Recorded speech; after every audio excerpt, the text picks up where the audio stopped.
Okay, good afternoon, everybody. I am one of your hosts for this afternoon's proceedings. I am Rajay Noble. This is just to offer an announcement to the persons that are already seated that there is a walkthrough of every media project that is on display on the outside. So if you want to interact with the media projects that were available from our 2025 cohort, as well as to get up and personal with them, this is your opportunity to do so. There will be a host as well to walk you through that segment as well as facilitate that proceeding. So I'm going to ask if you are interested in doing that, you could just make your way to the long-awaited media maze that is on the outside. All right, everyone? Thanks much.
Hello everyone, thank you for joining us today. We'll be starting in 10 minutes, so everybody on the outside, make your way inside in the next 10 minutes.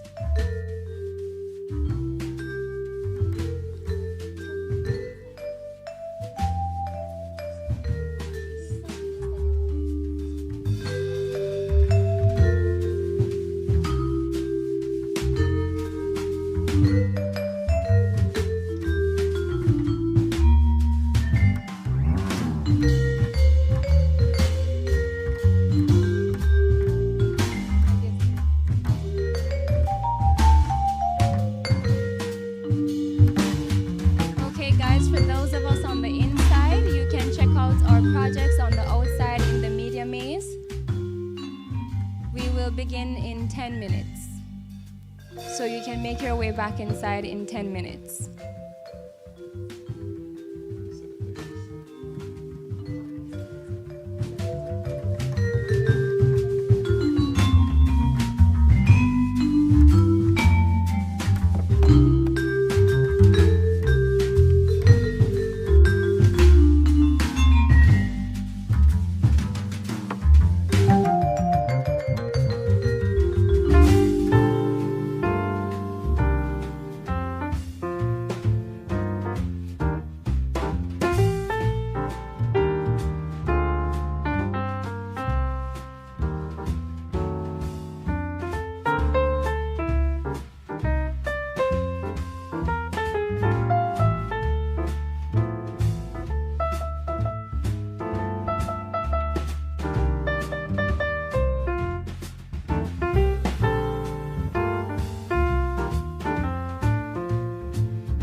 I'm currently talking in the mic. Sorry.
Okay, and I'm pretty sure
Good evening or good afternoon, everyone. I am Roger Noble and I'm one of your hosts for today.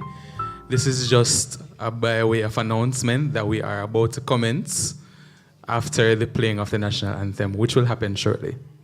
So this is just an update.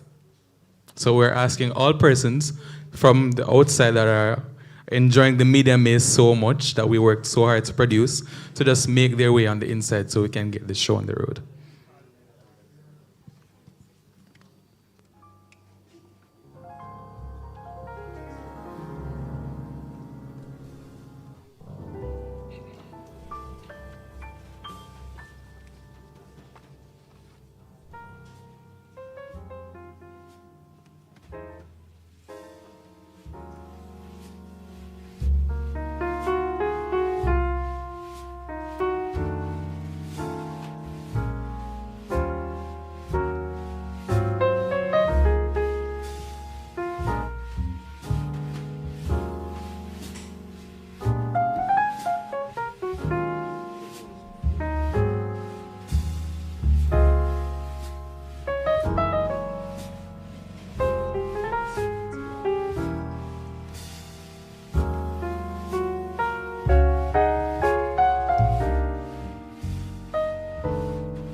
Please stand for the playing of the national anthem.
Good afternoon, everyone, and welcome to Media Magnified 2025.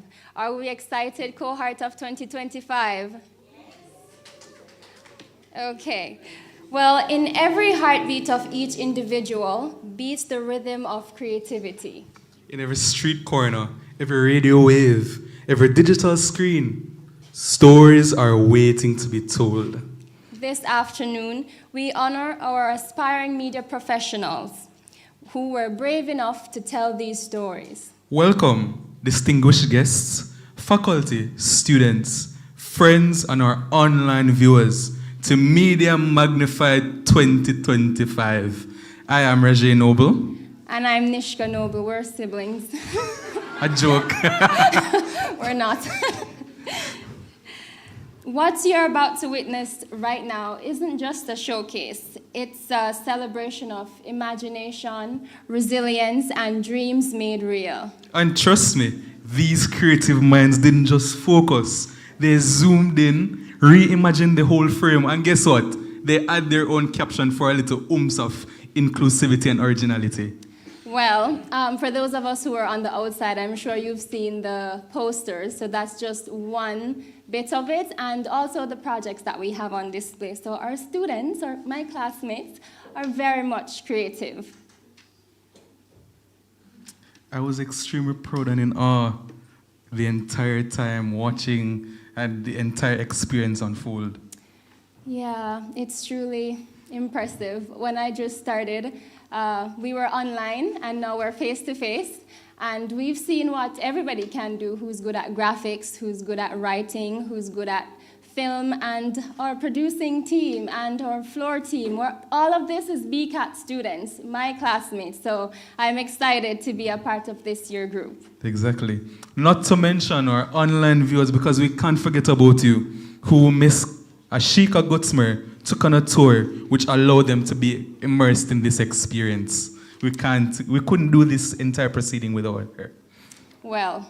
But before we go any further, we ask you to stand as we invite final year student Shanice Senior to breathe a word of prayer. Shanice.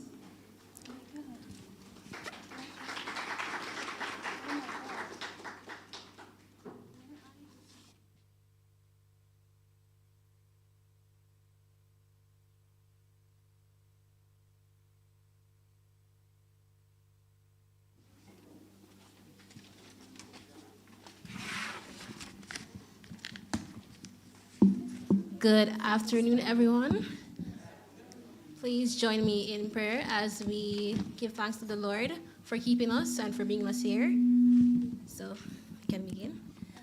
Most righteous and eternal God, we give you thanks this afternoon for, though we receive showers of rain, Lord God, we are still here nonetheless, mighty God, to join these creatives and to experience what they have done in the last 3 to 4 years. And God, we give you thanks for those that you have preserved, covered, and protected to be here this afternoon. We ask, mighty God, that you take control over the proceedings of this afternoon. We ask, mighty God, that you just take full control over all that is to be displayed this afternoon. We give you thanks for the energy. We give you thanks for the finances. We give you thanks for, mighty God, even the worries and the challenges, because, God, they would, mighty God, let us know what we are capable of. So, Lord God, we give you thanks. We ask, God, that you just continue to guide, cover, protect, and bless us as we look forward to a wonderful afternoon, as we experience what our cohorts have done this year. We give you thanks, and all that I would have failed to mention, don't fail to grant unto us. We give you thanks in Jesus' name. Amen. And amen. What a blessed and anointed prayer. I felt it to occur, to be quite honest. So thank you once again, Shanice, for that beautiful word of prayer. Okay, so in every masterpiece begins with a blank page. Every film, every sound, every headline, every campaign starts the same way, with nothing but an idea, and someone willing to say, go for it. Yes, yes. And today, we celebrate the ideas not only encapsulated, but brought to life. It's only right that we hear from the people who created the space in which creativity could live and breathe and thrive, and all them good things there. These messages you're about to hear aren't just official greetings. They're proof that when support meets creativity, the impossible becomes inevitable. And don't worry, we promise no bag of 3-hour speeches today. Just pure and undiluted inspiration. Rajay is very funny. You have the same last name. Ladies and gentlemen, we now invite Mr. Michael Lavallee, the Public Affairs Attaché for the United States Embassy in Jamaica, to bring greetings. Please make him welcome to this podium.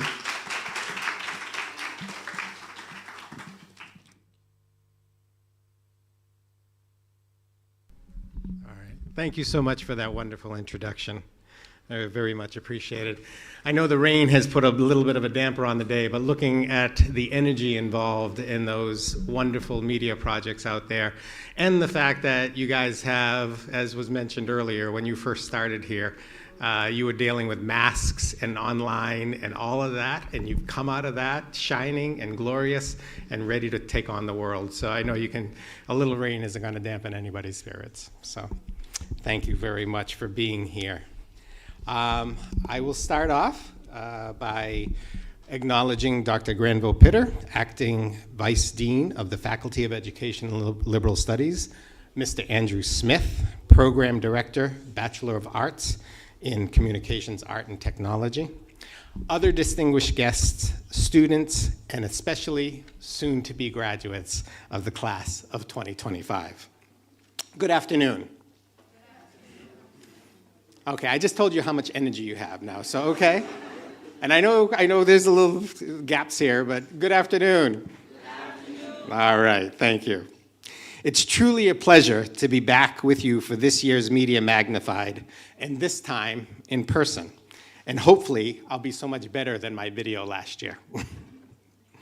Standing here today, I feel a deep sense of admiration, and yes, maybe even a little envy, because you're stepping into a world filled with possibility. And the heart of that possibility is your creativity, your voice, your vision. My own journey started much like yours, with a passion, a deep belief in the power of stories to shape the world around us. My family didn't have the means to travel, but I did so through books, movies, and I loved following politics and the news. As I went through high school and then college, I decided my life goal would be to explore the world and doing my part to make it better. I didn't know exactly how I would do that, but I knew I wanted to live a life outside of the box, and that storytelling would be my vehicle. For 15 years, journalism was my home, chasing stories from US presidential conventions to reporting in war zones, from covering natural disasters to witnessing moments of grace and humanity that touched my soul and reminded me what we're capable of at our best. To those of you thinking of entering media, lean into that calling. Journalism isn't just a job, it's a service. It's long hours, tight deadlines, and let's be honest, not always a great paycheck. But it's also a front row seat to the human experience. And when you tell the truth with clarity and courage, you can change lives. Later, my path shifted. I moved from the newsroom into public service. And now I find myself serving as the public affairs attaché at the US Embassy here in Kingston. And I might add, I couldn't ask for a better job. The posting brought me to Jamaica for the first time, and I'm so glad it did. I've come to love this country, its culture, and its people. I have traveled all over the world, and I can tell you that Jamaica has an irrepressible soul and a vibe that is entirely its own. Now, back to the subject at hand, moving from media to government. Some of you might think that seems like a betrayal. But to me, it felt like a natural evolution. I went from reporting stories to helping shape the conversation between nations. What connects both roles is this: the belief that communication matters. Whether you're telling a story through film or the arts, holding power to account, or helping countries understand one another, the goal is the same: building trust, uncovering truth, and creating space for progress. As communicators, whether future journalists, creatives, strategists, YouTube stars, film editors, or public servants, you hold enormous power. The power to inform, the power to influence, the power to inspire, the power to build trust, not division, hope, not doubt, and connection instead of despair. But with that power also comes responsibility. You must speak with integrity, listen with empathy, and resist the easy answer in search of a deeper truth. We live in a time, and some of the projects out there talked about this, we live in a time when misinformation travels faster than the facts, when attention spans are short, and when outrage often drowns out understanding. Your voices and your ideas, ones that are thoughtful, curious, and creative, have never been more needed. Today's theme is Creative Minds in Focus, and you are the creative minds in focus, and that focus matters. Creativity without purpose can entertain, but it won't leave a mark. Purpose is what transforms creativity into impact. Strive for that kind of impact. The kind that transforms communities, challenges systems, and builds bridges across divides and even across nations.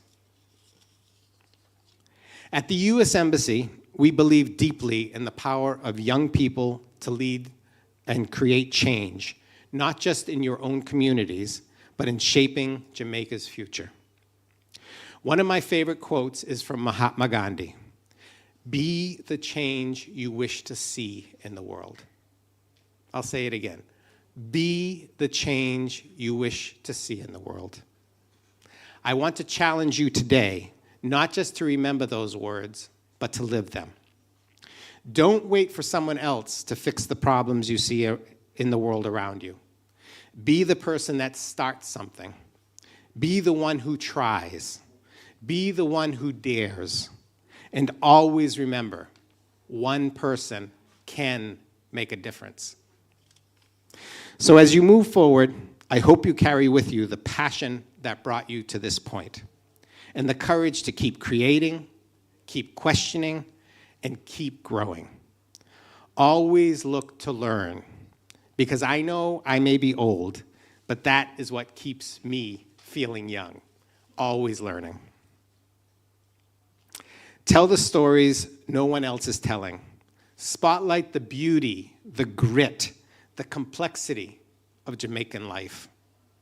Challenge narratives, break boundaries, and whatever path you take in media, government, or any field, know that your voice does matter. Congratulations, class of 2025. I very much look forward, and I have seen some of them, I look forward to seeing more, the creativity in the media projects on display here today. The world needs your ideas, your talent, your energy, and yes, your stories.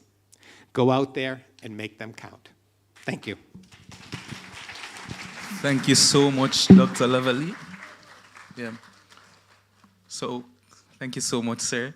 Don't leave as yet, because we're going to have Miss Rihanna Shakespeare, who's going to come at this time and do a little presentation. Oh. Yes. Yeah.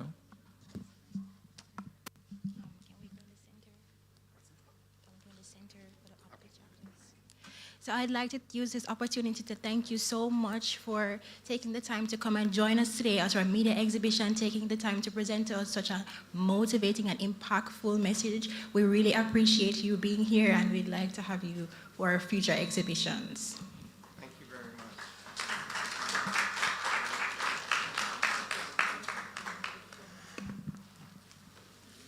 Thank you so much. It's truly a pleasure to be here.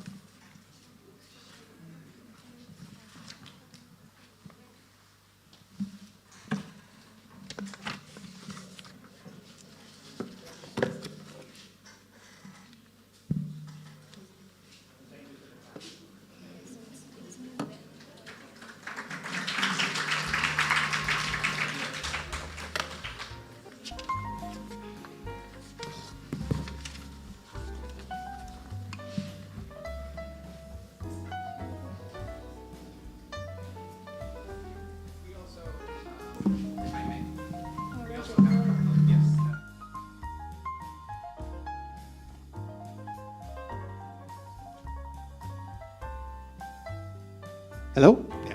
In appreciation for all the collaboration and the wonderful work they do educating the very talented Jamaican students. I would like to present a gift to Professor Charmaine Barrett from the embassy.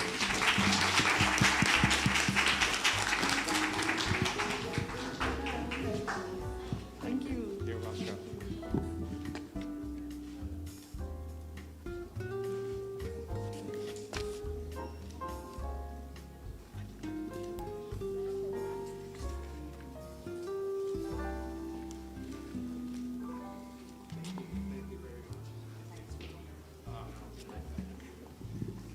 Another one? That's it. What about for the students? Okay. Mr. Michael Lavallee, thank you so much for your inspiring speech. 15 years of journalism, being the front row, having the front row experience of people's life and the human experience is truly a blessing, and I've experienced that a little bit as well in this and before my studies here as well.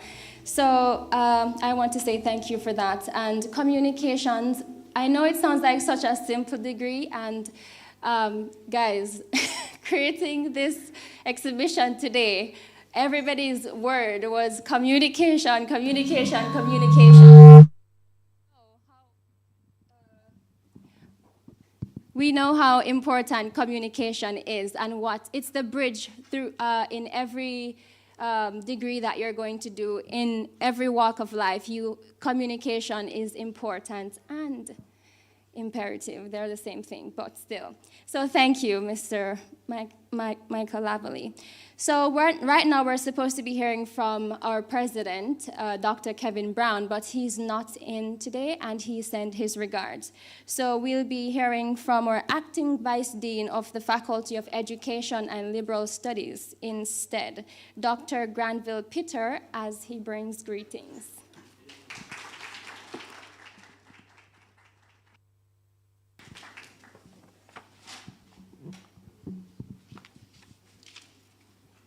Thank you, class of 2025. I feel young again. And that's one of the advantages of being a teacher. You never grow old. Thank you, Masters of Ceremonies, distinguished ladies and gentlemen, specially invited guests, and our esteemed students, and also our valued friends online. And so it is my great pleasure to welcome you all to this special occasion. Your presence, both in person and virtually, truly enriches this event.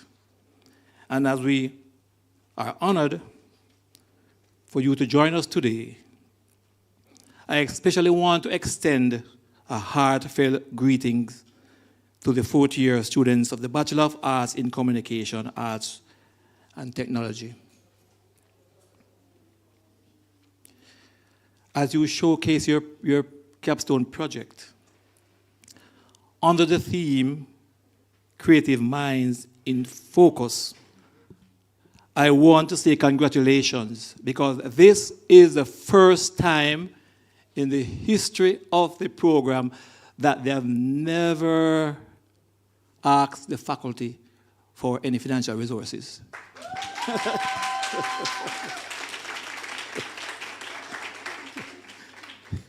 And that is where we are going, entrepreneurship.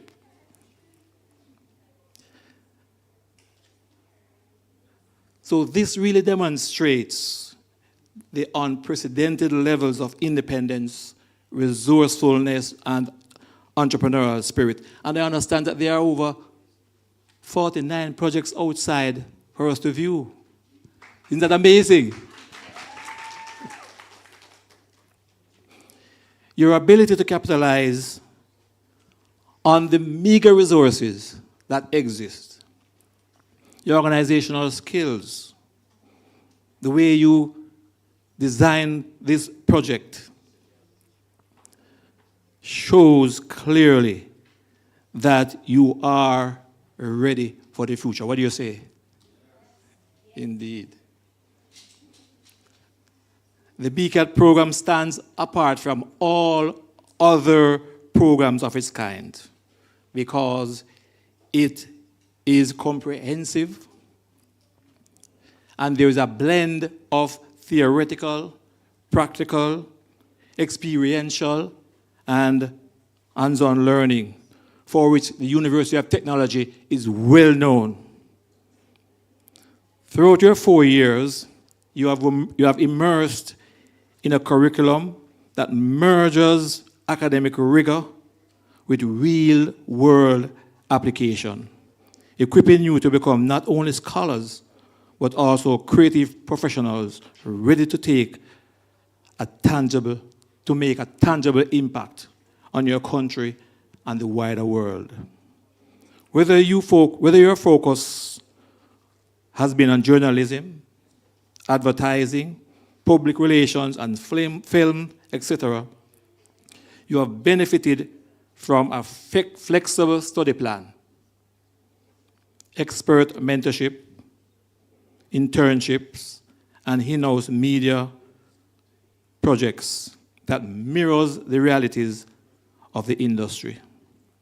So as you present your capstone projects today, you are not only showcasing your creative talents and technical skills, but also reinforcing the university's commitment to bridging the gap between education and the job market. And I dare say that there is no other university that does that. What do you say?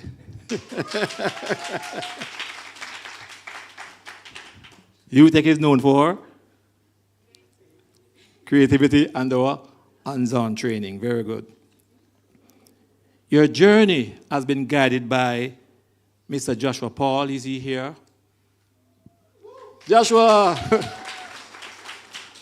And Miss Carrie-Ann Smith-McIntosh. Is she here too? and others. Is your head of school here? Dr. Latiba there? Well, your program director is here. Please stand and give a wave so they can acknowledge you. Thank you. So, as you stand in the spotlight today, remember that your achievements are not only a reflection of your hard work and determination, but also a beacon of what is possible when creative minds are truly focused. That is it. You have demonstrated leadership, collaboration, and the resilience qualities that will serve you well as you embark on your professional journeys. Congratulations on reaching this pivotal moment. May your capstone project be a celebration of your creativity, your growth, and your readiness to make a difference in the world. The University of Technology, the Bacat program are proud of you, and we look forward to witnessing the continued impact of your creative minds now and in the future. Best wishes for a successful event and for your future endeavors. Thank you.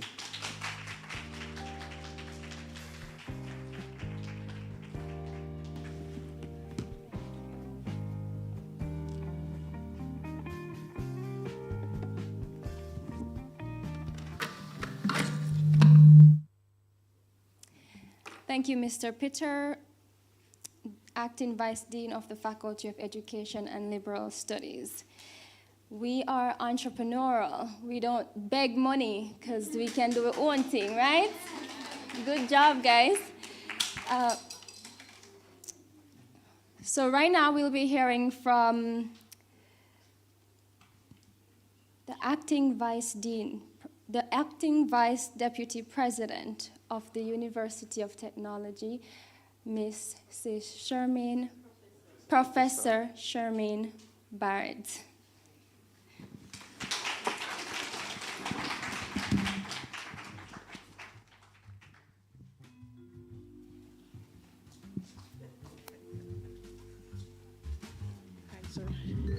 Well, good afternoon, everyone.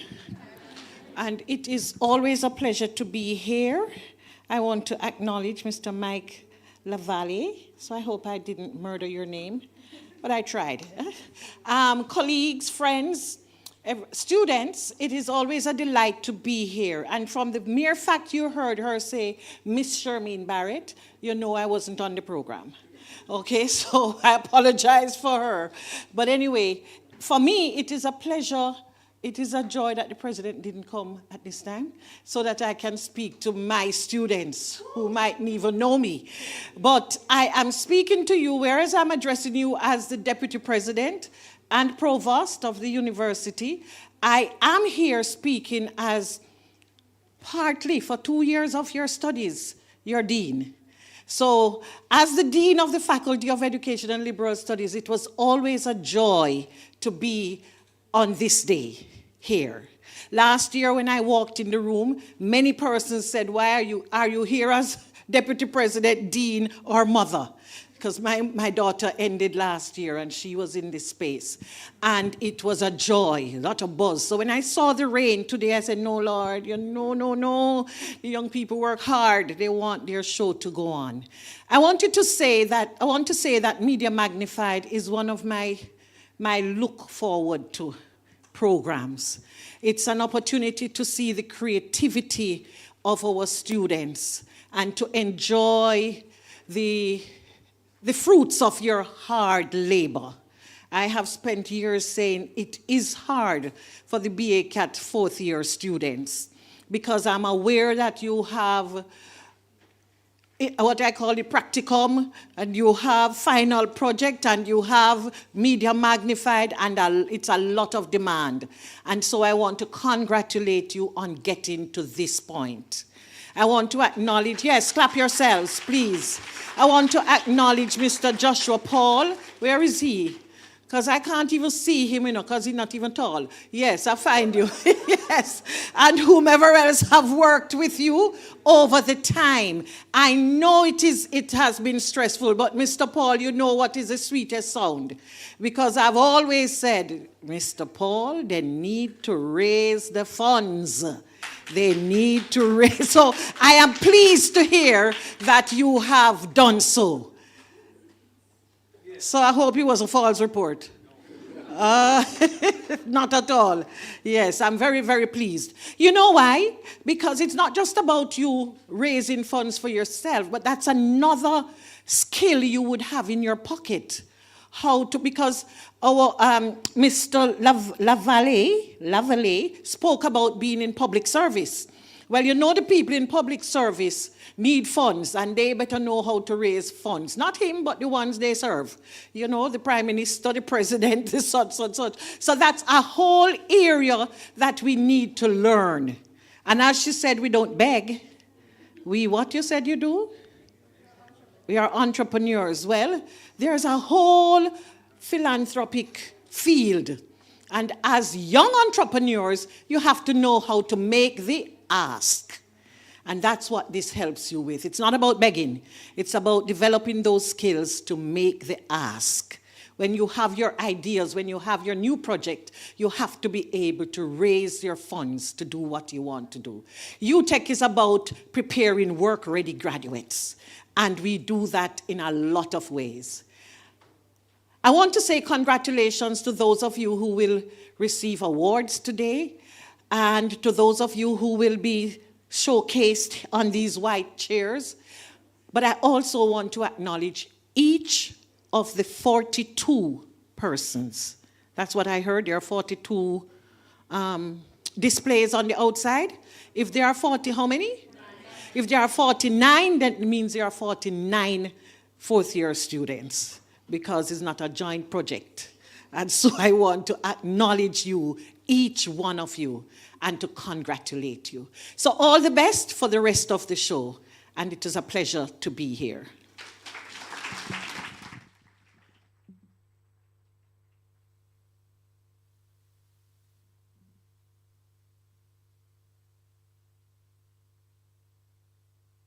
Thank you so much, Miss Professor Charmaine Barrett. At this we will now invite our program director, Mr. Andrew Smith, to bring his greetings.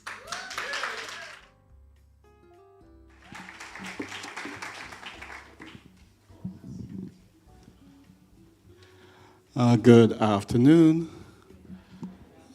I'd like to recognize and welcome Mr. Michael Laverty, Public Affairs Attaché, U.S. Embassy, Professor Charmaine Barrett, Provost and Deputy President of the University of Technology, Dr. Granville Pitter, Acting Vice Dean of Faculty of Education and Liberal Studies, and of course, Dr. Warwick Lattibedir, Head of School of Humanities and Social Sciences in the Faculty of Education and Liberal Studies. As Program Director, it is an experience to be here. One of the first things I want to do is I want to ask all of the students, all of the Media Magnified students, all of the final year students to please stand. If they are outside, please let them come inside.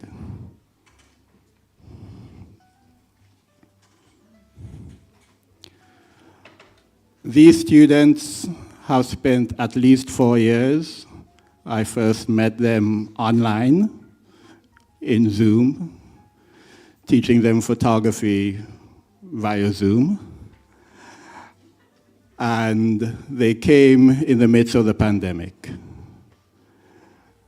They've been here at least 4 years. Some have been here a bit longer, but they've all experienced a variety of challenges. They've all experienced life as a student in the BA Communication Arts and Technology program. And so I want us all to just congratulate them and clap them.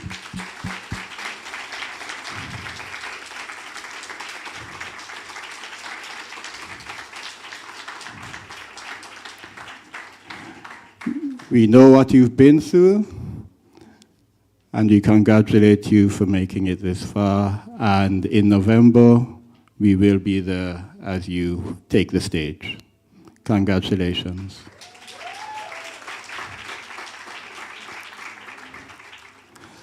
This program, as was pointed out, there are at least 49 projects. And as has been emphasized, this program is a hands-on program. And what I want to highlight is the fact of the topics that the students covered. A variety of topics. They addressed issues such as Alzheimer's. They addressed issues just such as autism, mental health. They looked at aspects of cultural tourism. They looked at climate change. They looked at sexual harassment.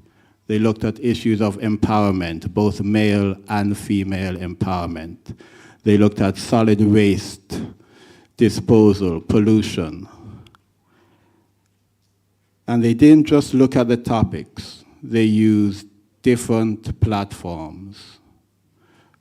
Some of them wrote poems. Some of them created video documentaries. Some of them wrote books, audio documentaries. They did advocacy campaigns, and all of these self-financed. And so it's important that we recognize the work that has been done. It's important to recognize the content that is covered, because all of this work means that in a couple of weeks or months, or whenever you are out there seeking that job, seeking employment, you are ready. And so we want to congratulate you. Also want to highlight, are there any family here? Are there any family and friends here supporting? Please recognize them.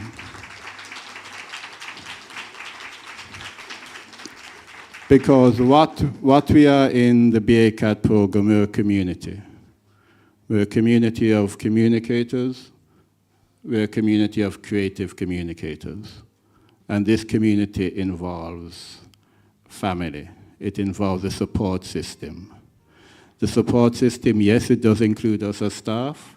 It does include the lecturers. It does involve the technology staff. It involves the administrative staff. But we cannot ignore the impact that family and friends have in supporting the students. And so, in closing, I just want to highlight, I just want to congratulate all of the students who have come through the 4+ years. You have every right to be proud of yourself, and we look forward to hearing from you and seeing more of your work. Thank you. All the best.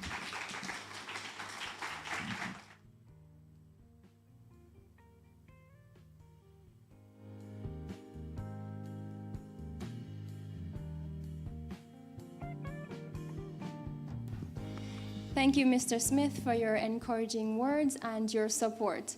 When I first met Mr. Smith, it was online, and when we had class, everybody would be quiet, and he would say, "Students," and everybody was quiet, and he said, "Well, if you don't say anything, I'm going to end this class."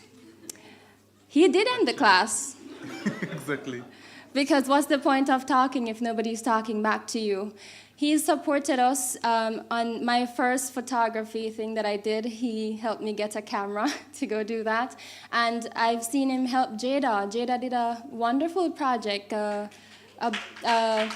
Photo exhibition. a photo exhibition, and he helped Jada all along the way. So he keep on helping us, and I'm sure he'll continue to help the others of us who are going to come. So thank you, Mr. Smith. No, they say a picture is worth 1,000 words. Prepare now to be blown away. And ready? Yeah. Great. Presenting the class of 2025 Creative Minds in Focus, Showreel. Please turn your attention to the screen. Yes, we're excited.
the audio was playing.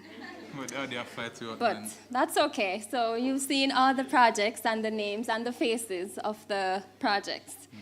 It's important to see behind the scenes and the journey that each student go through to create such pieces. Nishka, I don't think people understand that the projects that we see here today, they do not understand the sleepless nights, the creative process, the amount of thought and brain power, the advisor meetings, and not to mention the setbacks with tech we like plague. But one thing's for sure, I'm glad that they have the products that are here on display today that left our audience, including myself, wowed. Wowed, man. Yeah, like water with wow. Yeah. Well, at this time, we will invite our guest speaker for the afternoon. Okay, so this person, she is a storyteller, a visionary, a creative mind who has taken the lens of Jamaica and made it shine on international stages. From working with global giants like Adidas, Nike, Apple Music, to craft award-winning films that echo from New Zealand all the way to New York. Her work has also featured various artists, including Buju Banton, Coffee, Mick Jenkins, Protege, Nomads, Lila Ike, Savannah, and Naomi Cohen. She's a big deal, guys. Big deal. Not a small fry around here, so. Her films have won awards at the American Black Film Festival, the Hamptons International Film Festival, Cambridge International Film Festival, among others. Please join us at this time in giving a truly magnified welcome to a leader and dominator.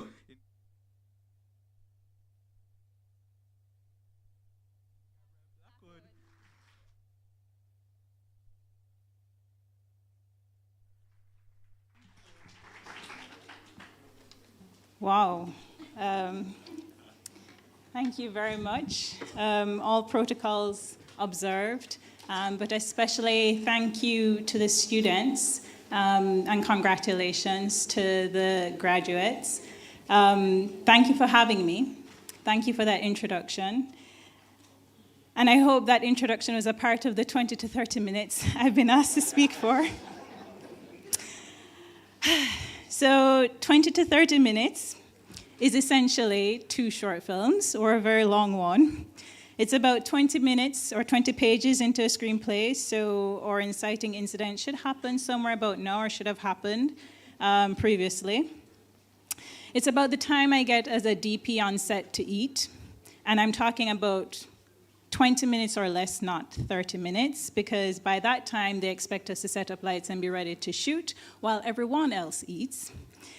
It's the time that a client thinks it takes to shoot a quick outdoor scene, which is not lit, nope, so no lights, but with the ever-changing, inconsistent sunlight, and a makeup artist now tasked to constantly pat down talent because we didn't take the time to silk the talent or diffuse the light around them, which means it's going to take longer and they're going to look like greasy fried plantains, but the client wants them to be softly lit. It's the time an agency thinks it'll take to make color adjustments to a commercial, but no, I have about 91 more clips to match the color grade on because there are over 100 fast cuts in the edit, and we do grade edit by edit, clip by clip, because of that naturally lit image, which, we didn't control the light in. 20 to 30 minutes is the length of time I have a curated soundtrack, and this is true, set to play when landing in a different country on a plane ride because it puts me in a certain frame of mind for adventure and nostalgia. 20 to 30 minutes is possibly half a lecture, and I'll try not to speak for too long. It's the 30-minute exercise that I'm going to try and fit in at the end of today. Really, that's true because I didn't do it this morning, which I normally wish would end in 15 minutes, but I'm doing it because I'm procrastinating from sending that email about that project to a prospective client I'm unable to do a job for because they can't afford to pay for crew. They do get paid for the job, but they may not be willing to pay for crew.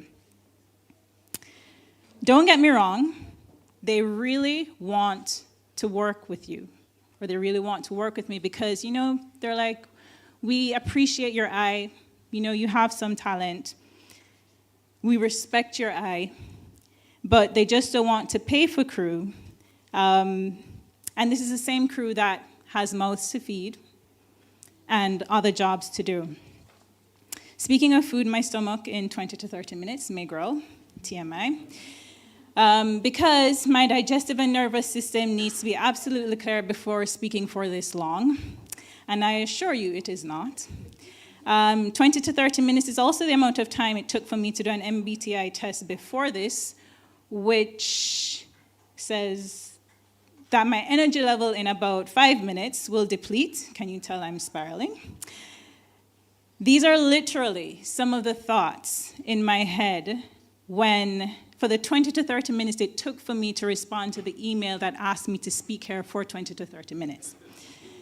But really, what on God's green earth am I going to speak to you about for so long without a PowerPoint or visual aids to distract you? How much time have I gone, Maribel? She's asked me to err on the side of 20 minutes. All of this to say, there's a lot you can do and think of creatively in a short space of time, which may seem insignificant to you, but may mean so much to someone else. If you've ever watched a film by Jean-Pierre Jeunet, and he's a French director, he's one of my favorite directors. For example, there's Amélie or A Very Long Engagement. You'd appreciate the value of inner thought to the creative process. You always hear people say, use your inner voice, or they would like to use their inner voice when they want to express an honest opinion. The problem is that voice is still inside. So there may be an idea or a concept that you're super passionate about, but perhaps not confident in sharing or executing. There may be a story you want to write, a design you've created, a style of directing, shooting, editing, or color grading that you want to experiment with, but in the industry, it's just not done until someone else does it. I guarantee that a creative thought not accepted by one person will be accepted by someone else. So when I think about what it means to be a creative professional, which is what I was asked to speak about, this is one of the many things that runs through my head. Having the courage, and not necessarily the confidence, because you may not have it at the moment, having the courage to diligently pursue and explore your creative thoughts, regardless of what you think someone else may think of it. Give it an opportunity to succeed or fail, and if it does fail, which it may, be disciplined enough to reimagine it or to let it go. And don't just stop there, but pursue another idea. For me, being a creative professional, especially in today's climate, means developing mental fortitude, being disciplined and consistent in your pursuits despite the odds, because there will be many. It means letting go of ego and sometimes asking for assistance, or being open to collaboration and being willing to reinvent yourself constantly. A lot of time we fear asking how to do something when really that question shows a yearning for knowledge and the emotional intelligence of someone who is more guaranteed to succeed. Being a creative professional means that most of the time, you will have to be your own boss, your own gatekeeper, your own motivator, and even your own accountant. That said, you have to be willing to keep learning, which we've heard previously, and always creating even in the mundane. And when I speak about the mundane, I'm talking about the time when jobs aren't forthcoming, when things look dim. I'm talking about the times like COVID, especially when you guys started. You have to be willing to pivot and reimagine an idea or a concept when you have to be able to rewrite a scene, For example, it was raining today. Let's say you have a scene to shoot outside and it's not raining, and how does that change the entire script?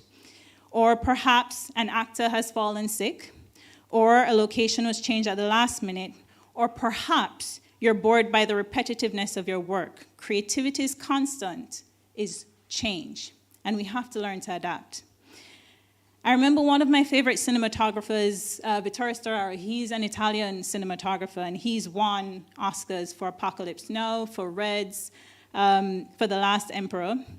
He initially agreed to shoot a high-profile film right after the hype of Apocalypse Now, and he eventually had to bow out of filming it because he wasn't feeling inspired, and he felt that doing the project was doing a disservice not only to himself, but to the project by regurgitating the same work. Mark you, he is an established cinematographer. He could have shot that film beautifully, but internally, he felt stagnant. And he literally took a year off, I think it was a year or two, to reinvent himself. So he read literature, explored philosophical thought, and examined the science behind his craft. It was that period in which he notably discovered the physiological and the psychological effects of the marriage between light and color and its effects on the human body. And when I say its effects on the human body, its effects on viewers. This has dictated the rest of his work, and it now influences mine. I remember shortly after COVID, I was feeling something similar, and having moonlighted as a graphic designer while studying film, I decided to, just for fun, lean into that side of things as I had become frustrated with the post-production work done on the images I had created for clients, both locally and overseas. It was the time I started exploring camera sciences in greater detail, tints, infiltration, and lenses, understanding the CRI of different lights. And when I talk about CRI, it's the color rendering index, is how true in tone that light is in relation to daylight, scientifically. Sunlight being the most accurate. It was a time I decided to create the LUT packs for grading dark skin tones. And so it was analyzing how all of these factors played out in the reflection of light on skin tones and how that was presented on screen. So this is when I created the LUT pack. You see, I had been talking and commenting on the effects of all of these variables for years with local colleagues, including local DPs, but my observations were overlooked until I decided to prove it myself. It is a concept that was then recognized by the #1 and the largest online filmmaking educational platform, Filmmakers Academy, which is led by Shane Hurlbut, who is an American cinematographer, and you may know his work in Terminator Salvation, Act of Valor, We Are Marshall, amongst others. And now I'm a mentor of that said same online platform. Who would have thought? Certainly not me. Being a creative professional, especially a self-employed creative, means creating the discipline to take time off when needed and take care of yourself mentally and physically. I cannot overemphasize this. I'm such a bad example of that because I will go to the bank on public holidays because I never know when there's a holiday. Or I think Sunday is Monday, and I'll be swinging a camera for endless amounts of time without handing it off to my AC to take a break. And there's actually a running joke amongst my ACs because they also work with other DPs, and they'll be like, you hold the camera the longest. And there's one thing to take pride in that, but there's another thing to accept that no, maybe you are doing damage to your body and your health, which also affects the longevity of your career. But because I wasn't great at taking care of myself, I had to learn the unfortunate lessons accompanied by those choices. Now I have a bad back. I have to constantly do massage therapy because of my profession. I find I don't get to the bank on the best days. What is even that? And so I pivot and go to the supermarket, hoping I'll buck into someone I know who hasn't gone out of town to relax on said public holidays.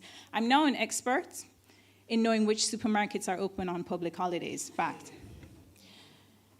Being a creative professional means being willing to enjoy the experience of failure. And I don't, Maribel can tell you, I don't always enjoy it. But after processing it, that's when I'm able to do so. Because it means you have an opportunity to grow. I actually get excited now in down times after a while when an idea fails or I have to rethink a concept. I'm always wondering, what's the lesson in it for me? What does God want me to see that I'm not seeing? And how far can I stretch my imagination even more? If something fails, take the redirection as inspiration. Care less about the naysayers and pursue your dream project. At the end of the day, you can say you tried, and you never have to wonder, what if? When I was abroad studying, because I did my master's in New Zealand, I did my first degree here in media and communication and specialized in multimedia, which is where the graphic design came in. And then I did my master's in film in New Zealand. I got deterred by a lot of things. I was from a small island pursuing a degree in an area that my country didn't specialize in. So I had no idea what I would be doing on my return home, and I had given up a secure job for a very unsecure and insecure future. And this was from 2009 to 2011. So I'm aging myself, but to them, I was from a country that was not far from Africa, definitely not an international flight from Miami, which is what my New Zealand traveler agent said. And my education was based on the American education system, not the British one, but they knew Cool Runnings.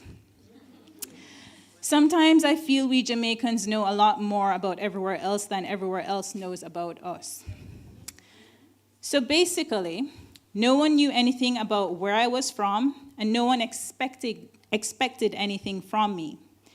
It was a rough 2 years of proving myself, but happy to say I graduated at the top of my master's program in that final year. Then I had to come home to an industry that was near non-existent.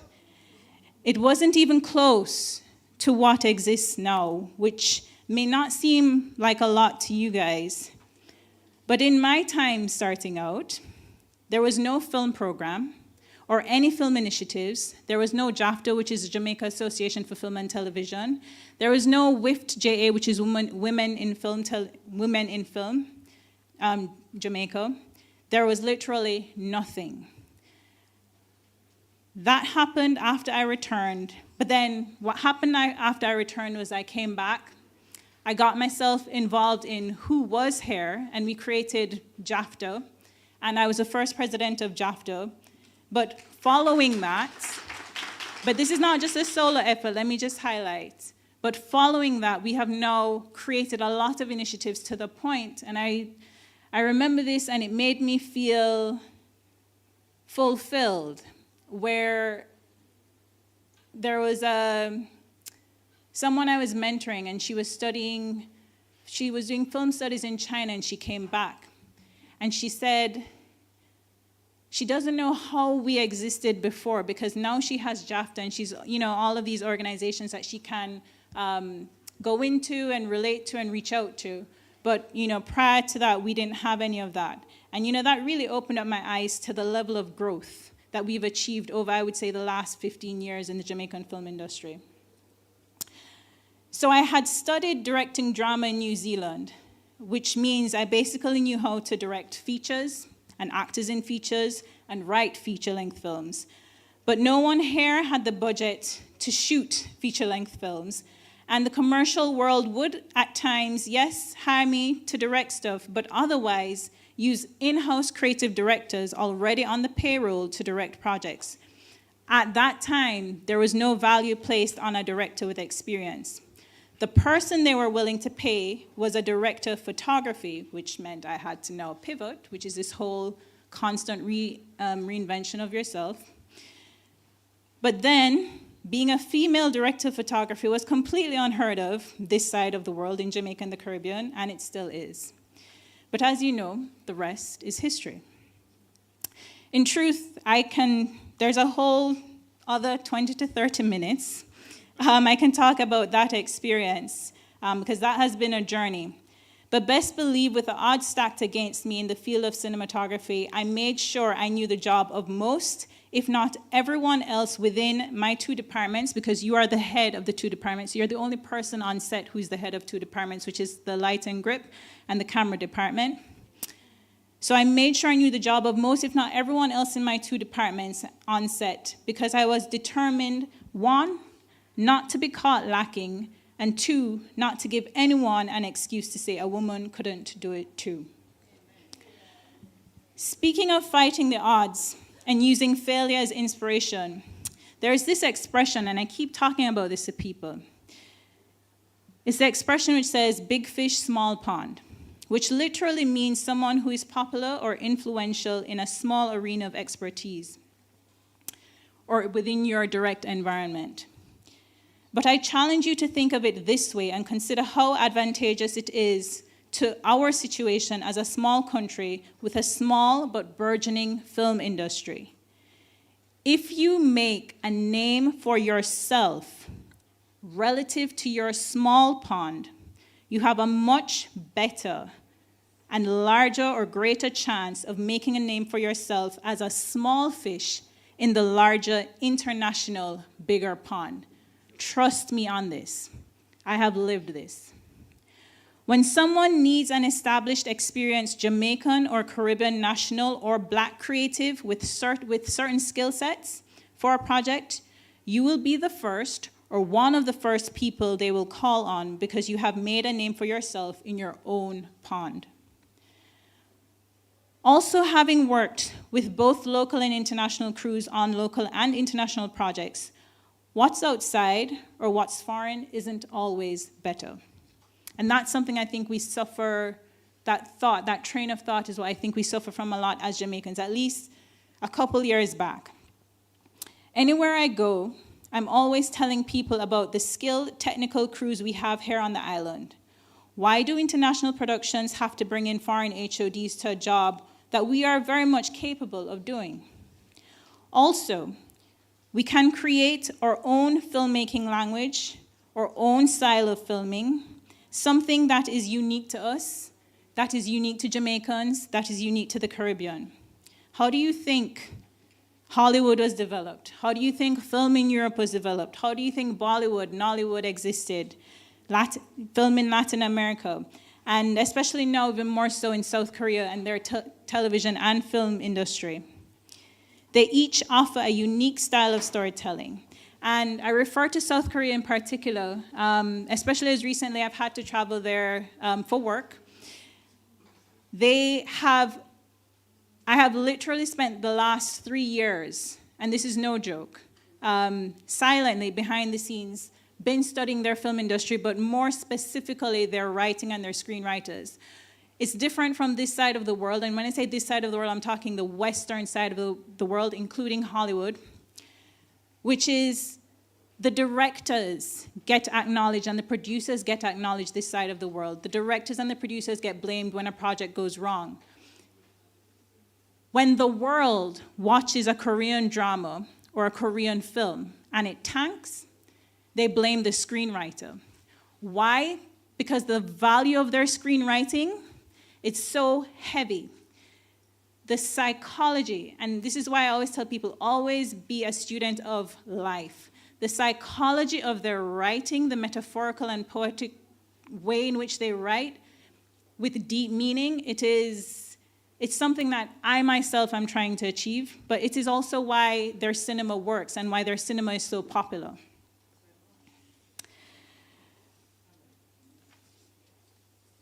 As a creative professional, I implore you to consider yourself a Jamaican creative ambassador, which for me means that the work I do for anyone outside needs to be done to the best of my ability because my intention is for our creative industry to grow and thrive. Whatever I do or any Jamaican does on the international scene becomes a reflection of that. The buck doesn't stop at just you and your creations. Remember, I didn't start in the more established industry we have now. So there is growth, and someone has to be the guinea pig at some point, and I have no problem volunteering as tribute. Also, Jamaica as a brand would not exist if we didn't have the greats before us and the influential ambassadors before us in their own spheres, creating a legacy that we can now benefit from just by saying we are Jamaican. So respect the journey and respect where you're coming from. There will be times when, as a creative, even when you're not doing well financially, you will or should, and this is a part that is also important, you will or should say no to offers that do not respect the time and effort you have put into your craft. I'm not saying be unreasonable and turn down everything, but you can gauge the sincerity of a prospective client who genuinely values what you bring to the table and one who is just looking for cheap and exploitative labor. Which is why relationships are so crucial to our industry. That's really what this is built on.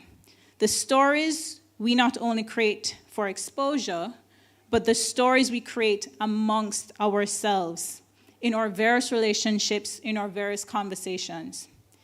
Being a creative professional and respecting the journey also means developing good work ethic and standing on integrity, and we heard this before.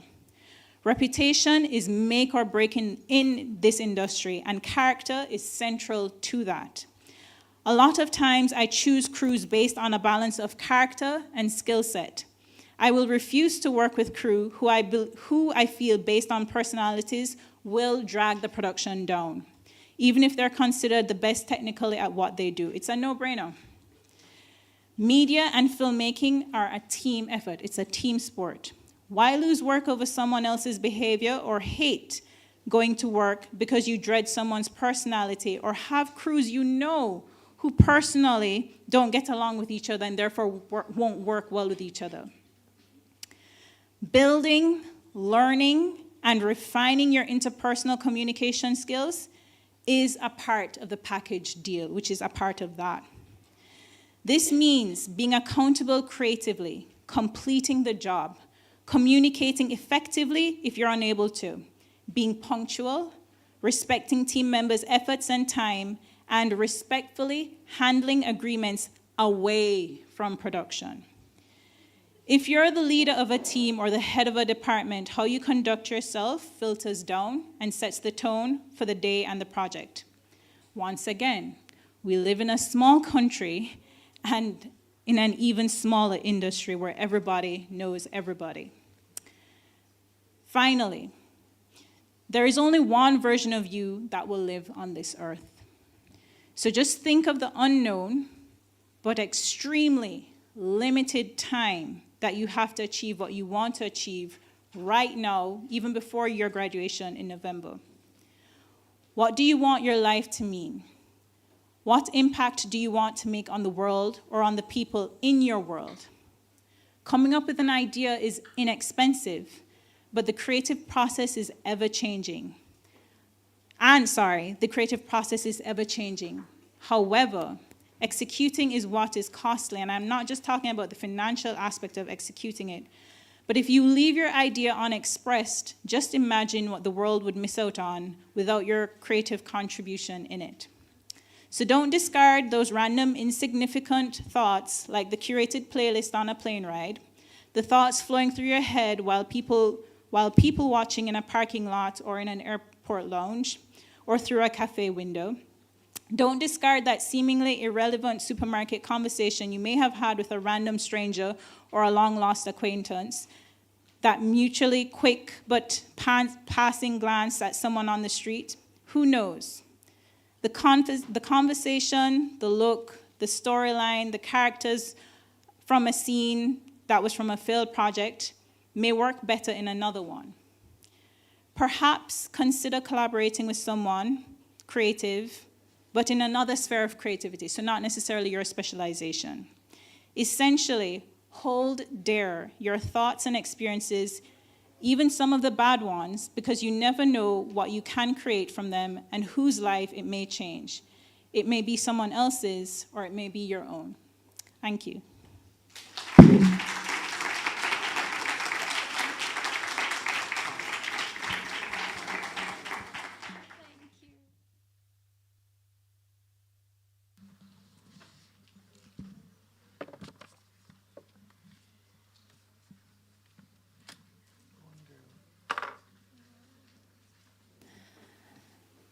Thank you, Miss Blackwood, for that profound speech.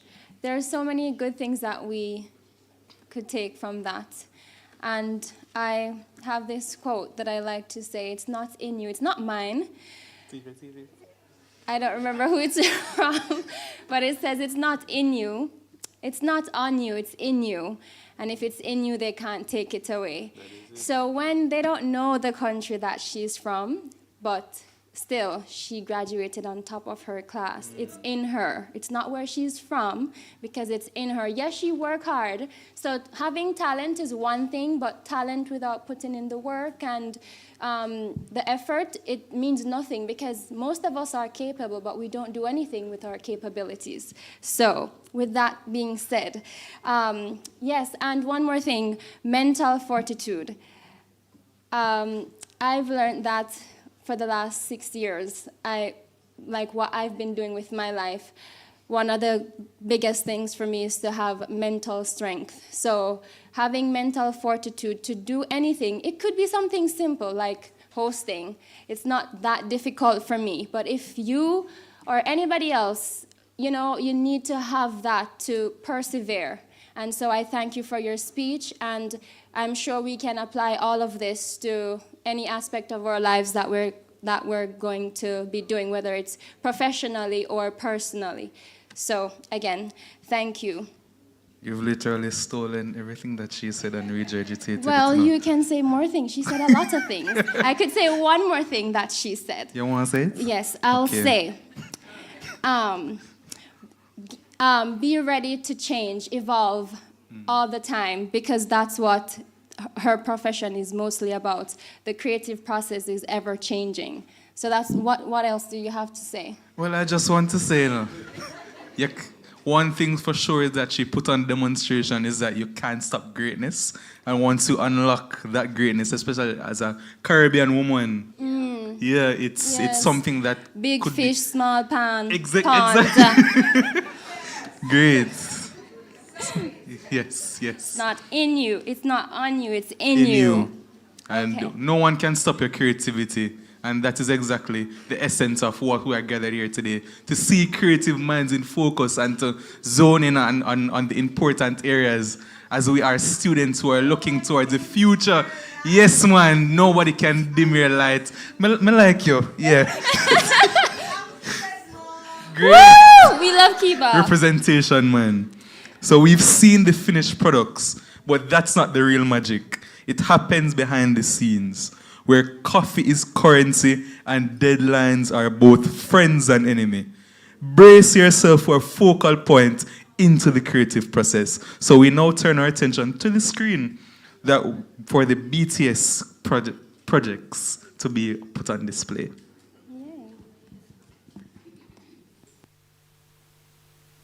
Students, in media, creativity isn't just about making content. It's about making an impact. Some of the best stories challenge norms. They spark conversations and they leave a lasting impression. Of course, technology can assist, but the human imagination is what drives the magic. So if you want to stand out, I dare you to think differently. I want you to push some boundaries, and I want you to be bold. Now, when you go out there, if you create fearlessly, that's exactly how you make your mark.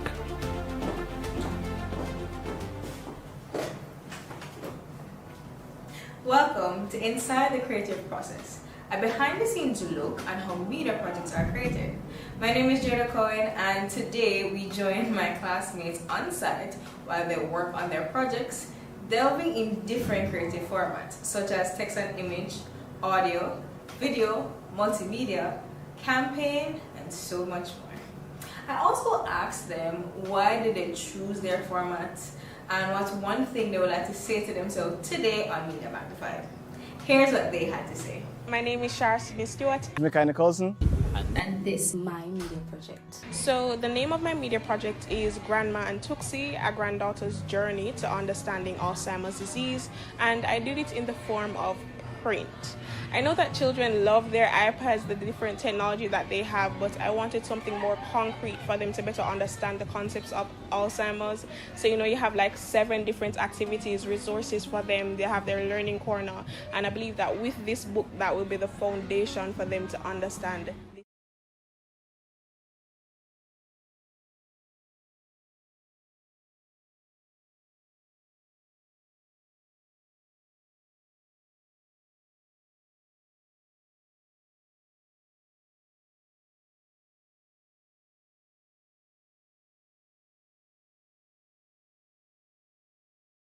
Right? Who loves freeness? All right. All right, so I have a basket here to give away, courtesy of Mr. Breakfast. So the first person who can give me the answer to the question I'm going to ask, you will receive a wonderful token on behalf of Mr. Breakfast. All right, so the question is,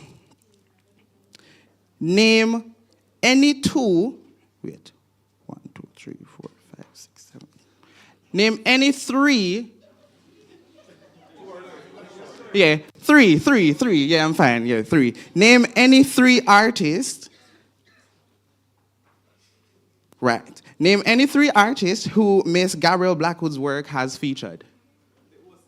No, you cannot. Who? Come down. Come down. Come.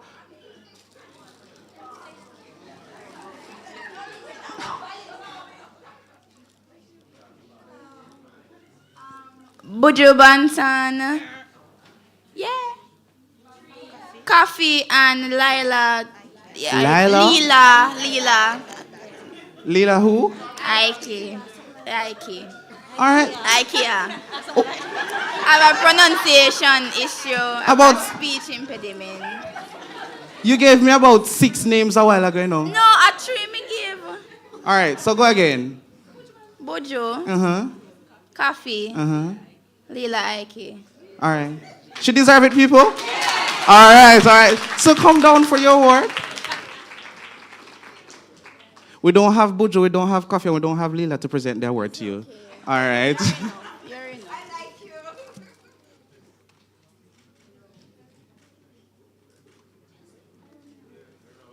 you. No.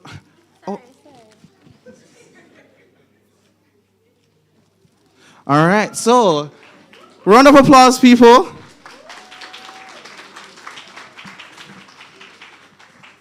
All right, so this was rightfully my position. All right. I love that everybody's feeling wonderful, and we're here for an even more interesting conversation, right? So we're going to be honest. Creativity isn't just about going viral, right? Because we know, like, in a millisecond, anybody can go viral, right? Yeah. All right. So I'm going to catch no feeling now. Over this side, I want one viral moment that you're all aware of. Any viral moment, any little slang? Me say, guys, all right. Catch you at a lie. I'm in a mood.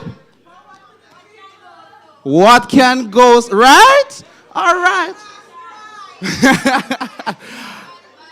All right. So, like how everybody understand that you guys can go viral with just saying words, right?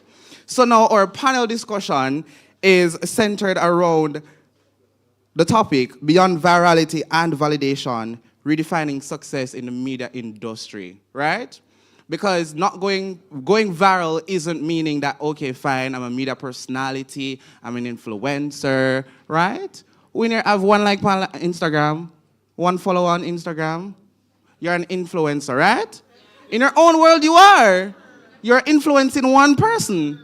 All right. So this conversation now is going to go into a little way that I love. So I'm going to introduce now our panelists, right?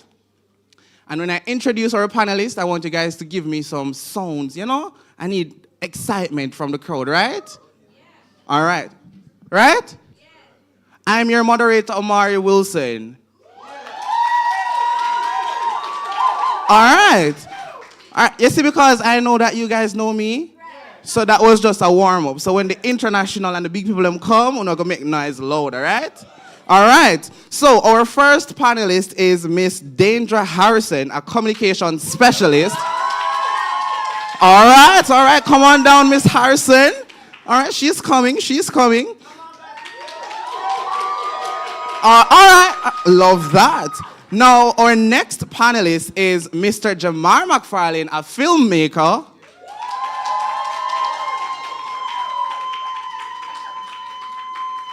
All right, so guys, I'm going to give you a disclaimer, right? So, you see now, being a filmmaker and you being a little talent in the background, enough visuality that, you're big in a role, make up on film, right? So, you see, if you ask for a little pump, you give him the pump because you can't go in at the back, run a little section, little light can't catch you, All right. And finally, our next panelist is Miss Aisha Wisdom, who is an event coordinator and producer. Oh, okay.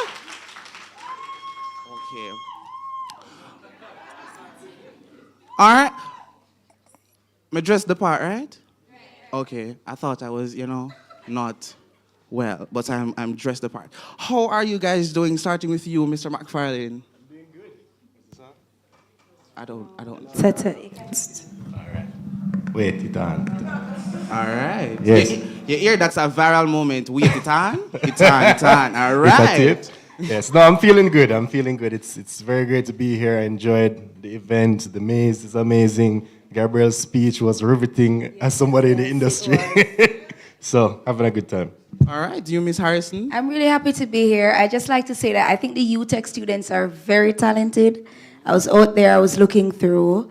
What's her name? The girl that did it based on Jamaican proverbs, the photography. Jada. Yeah, big up yourself, Jada. I'm very big on culture and the retaining of our culture. So when I saw that, I was like, ooh, this is scrumptious. Yeah, that's it for me. I also recently graduated from Carmack. And what I will always say that I love about UTech is how hands-on you are. And okay. Round of applause. And the creative freedom that you have. Because for my final year project, and I love Carmack, it's a beautiful institution, but we were somewhat told what to do. So we never got that creative freedom to choose whatever it is we want to do. And I was having a conversation with a young lady outside, and she was like, "Oh, we just did what we wanted to do." And I think that's really amazing. All right, and you see, creative minds. No man, no know what the slang. Creative minds. All right. So we have our next panelist, right? But you know me that I have to feel how them feel. I can't leave Miss Wisdom on her own over here, right? That would be unfair, right? So our next panelist is Mr. Javon Gordon. Okay. Anybody watch TV? Everybody watch cable? Netflix? Okay, sorry. All right. You see, we have a filmmaker, so we probably can't make one show if we go up on Netflix, right? All right. So, Mrs. Wisdom, how are you feeling? No lie, I'm nervous. For me work around a back. Me not used to the upfront part of the story. But I'm grateful to be here. How you pronounce B-A-C-A-T? Bacat. B-A-cat, or you can say Bacat for short. And Bacat, me always been a C, but every time I see it, I'm just like, me say it, right? But Bacat or Bacat has always been close to my heart. My husband actually was in this program. Woo, make some noise. I was actually a part of a friend of mine, Adriana's, her final year program years back, over 10 years ago. You don't so, age. Over 10 years, or almost 10 years? Almost 10 years, sorry. Much not so hard. But, I'm just giving thanks to be a part of this panel. Please excuse the nerves. Run about my work, so bear with me. We're fine. I was nervous as well, right? Right. And I know if I ask anybody to come down here, they're going to be nervous as well. You're fine. It's a safe space. All right, Mr. Gordon, how are you feeling? I'm feeling good. I'm just always happy to come and talk to people about the communication journey. I know it's very hard for you to like find a space, know what you want to do. And you know, you're doing this program, you're just doing it for, you know, just a passion and don't know where you land. So I've been through it. I'm still in it. So I'm just happy to share, you know, my journey and some of the benchmarks that people can follow to find their foot in. So I'm very happy to be here and I feel good. All right, that's wonderful. And we love the feel-good feeling, right? All right, so as media professionals, right, we're going to ask each of you to give 3 words to describe your current role or job, you know, 3 words as a creative. Starting with him. Ladies first. No. 3 words to describe what? 3 words to describe your current role or job. And, you know, use creative words because we are creative minds. All right. 3 words. Unpredictable. Wow. I'm trying to find the other 2 very wisely. Where's the unpredictable is 2? Unpredictable. Wow is number 2. Unpredictable is a very big one. Wow. Number 2. Wow. It's very beneficial. And number 3. Wow. Why should I say wow? I was about wow. Well, wow. Oh, wow. And it's not unpredictable, beneficial, and exciting. All right. You Yes. could have used wow, exciting wow. Right. It's only fair. Yeah. I would say it is interesting, challenging, and the last word, yeah. This last word is always the last word, you know. Eclectic.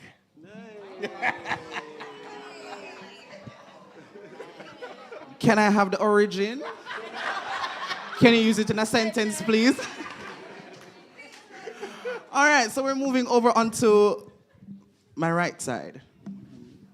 You can go on and come back. I'd say flexible, which is weird for me now, but it's strangely become that. Flexible. I can copy one word? Sure. Somebody said challenging, right? Challenging, man. My God. My goodness. It's been flexible lately. It's been challenging. Love a challenge.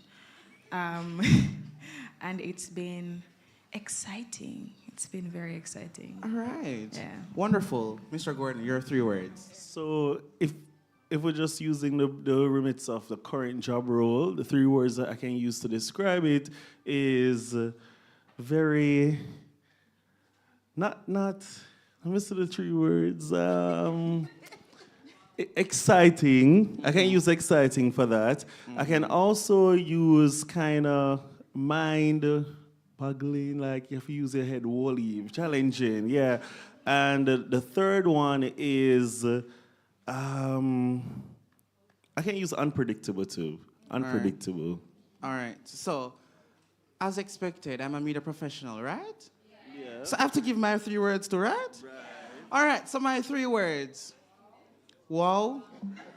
Wow, wow. Whoa, whoa, whoa. All right, now, so we're getting into the conversation now. So this is for all panel members. When you hear the phrase beyond virality and validation, what does it personally mean to you at this stage in your career? All right, so I've been starting over here, so I'm starting over here this time. Also, beyond the virality and validation. And validation. So when I started communication, content creation, it was all about trying to, 1, keep up with the trends, or 2, kind of see what people like and going with what people like and say, okay, this is my content. People are not going to gravitate towards that content. But then as I grow in the field and realize that it's not just about trends and so on, it's about how you resonate with people and what message you want to put out there. So right now where I'm at in content creation, I realize that what the content that I want to put out there, the right people will gravitate towards it. It's not just about the numbers and the amount of followers that you put out, that you have or you gain. Because when I receive, sometimes I can receive millions of views on a video, and then the next time I get 2,000. But then I can't put 2,000 people in this auditorium. So you're realizing that even if you impact 10 people, that's what your content is doing. So don't be afraid to just put it out there. And if you're thinking that this don't look good, nobody not going to like it. If 10 people like it, that's 10 people within your community, and that's a lot of people. Because you don't have 10 friends. So if you put that out there, that's what it means to me. And right now, where I'm at in content creation. But on the next side of it, that's personal. In my work field, you have to have those numbers because that's how you keep the work. That's how you keep the work. You have to keep up with the metrics, grow every month and see how you do it. But that doesn't mean you have to follow every trend or go after and do things out of the box. But you should know the type of brand that you're working with and the type of content that you want people to resonate with your brand and which one works. And that's how you will get the numbers and the community. Because if I try everything, that you still won't get the numbers. So on the work side of it, you have to get those numbers and put it out there. And on the personal side of it, do what's authentic to you. All right. Clock it, right? Clock it. All right. You see, she had doing enough people, she's clocking it. All right, now, Mrs. Wisdom, what does beyond virality and validation mean to you at this point in your career? I feel like I was here thinking for so long, and then Javon just went and just snatched all the all the thoughts from my mind. A very similar sentiment. Different industries, I'm gonna call it, but for sure, in the event space, a viral moment or a viral, something that can facilitate a viral moment or something that can be talked about at the event in the moment is very important when you're planning. But one of the things for me is to ensure that, here comes the chuckling of the jaw, Jesus. One of the things that are important for me are just to make sure that aside from ensuring that, there's a bomb photo up, there are things that are there that can, have persons creating their own sort of viral moment, whatever that looks like. It's important that at the end of the day, events aren't just held just because. There's always a reason for an event to be held, because really and truly, when you look at events and things and them cheap and clean, they're not cheap and clean. They cost millions and millions and millions of dollars. So our job is to make sure that not only are we creating or facilitating viral moments, but we're also meeting the client's KPIs, making sure that there's some community building or conversation starting piece that is at the center of the event. And at the end of the day, this is not just something that at the end of the day, people go home from the event and there's no takeaway, if that makes sense. If not even a physical takeaway, what from the event can I take from here to keep our conversation going? And for the people who were here, you got I Love Soca, but when you go home and take off your clothes, what? When I Love Soca or any other event comes around, what is it that would have stayed with you from the last staging of the event that, has you coming back for more, regardless of where and when and how much? Because then a part of our job is to also make it a space that people are willing to come and spend money, because at the base of it, right? And that's money true. I have to make. And I mean, Mrs. Wisdom made a few valuable points, because I know for sure after the event, everybody's going to go to the photo op and take their photos, right? Yeah. Yeah. She's. You ready? Me too. Yeah, I'm a favorite. All right. So since she's your favorite, it's your turn. Of course, yes. I almost forgot. So I think for me, can you repeat the question? I'm so sorry. So what does beyond virality and validation mean to you personally at this point in your career? So for me, I think there is this facade that social media creates. So once you get viral, you create a video and it goes viral, there's this, oh my God, my life is now together. All my finances are clear. I was sleeping on a cardboard. When I go home, because my video is viral, I'm going to be sleeping on a very comfortable bed. I'm living in a mansion. I'm rich. And I want you to understand that going viral on social media does not mean that your life is together. There is this illusion, as I said, there's this facade that once you go viral, once you get little views, everything is now together. Me make it. I am it. There is no turning back. Me reaching alive. And I feel like a lot of things that we need to understand, especially because social media is so fleeting, right? And it's so like there are lots of, I know this is music, but they're also in social media, I call them one-hit wonders. And then you come up and, oh my God, I'm viral, and oh my God, it's my big moment. But then what happens after that? And I feel like for me, what that term or what that entire statement means for me is that it's important to get back to who you truly are and not try to necessarily be lost into all the numbers. Another thing that it means to me as well is that at the end of the day, it's not necessarily just the views and the likes. It's also what exactly are you getting from that? Are you actually getting real responses? Perfect example, I'll post a video and I get like 100 likes, and this is like a niche video. This is a real story about a specific event looking for a specific target audience to be at that event. And I just get like 100 likes on the video. And from those 100 likes, like 10 people in my inbox, Danger, what's the entry fee for this? How do I go to this? People who I don't know. How do I attend this event? Where is it being kept? That's because that specific video targeted the niche, and I actually have the people who should see that video are seeing it. But then me probably have beat up myself now, said, Jesus, I do want it reach 2,000, 5,000. When it goodly reach 5,000 and I don't get one message from somebody. True. Because the people who are seeing it isn't necessarily the target audience. And so that as well is something. I could go on and talk, but let me leave some space. Let me leave some space for you as well. Take it time. For me, I'm a filmmaker, but I'm also the creative director Gabby references in the agency. I became the villain, yes. But in my career, as I find, because I'm talking with the marketing people a lot, and the whole thing, it's around virality, as Jeff says. And our job is to facilitate that. And what we find now is that it's authenticity. That's why I have a lot more influencers coming in. So all my overproduced ideas and shots, they just want to take that budget and give it to the influencer who can make something more authentic and connect on a real level. So for me, it just means that right now, people are yearning for more authenticity. We've been giving them a lot of contrived things. So the delta is shifted now over to how real can you get. And so our job is, I mean, it's also a positive for me because I can now go back to my roots, which is telling real authentic stories instead of chasing the virality. So for me, it's a breath of fresh air, honestly. All right. And you see, this is how I love how we're all feeding off each other's energy, because you went right into the question that I have for you, right? So short form viral videos dominate screens in today's industry. What advice would you give to a young entrant into the industry to stay committed to telling deeper and more meaningful stories through film? Okay, that's a hard one.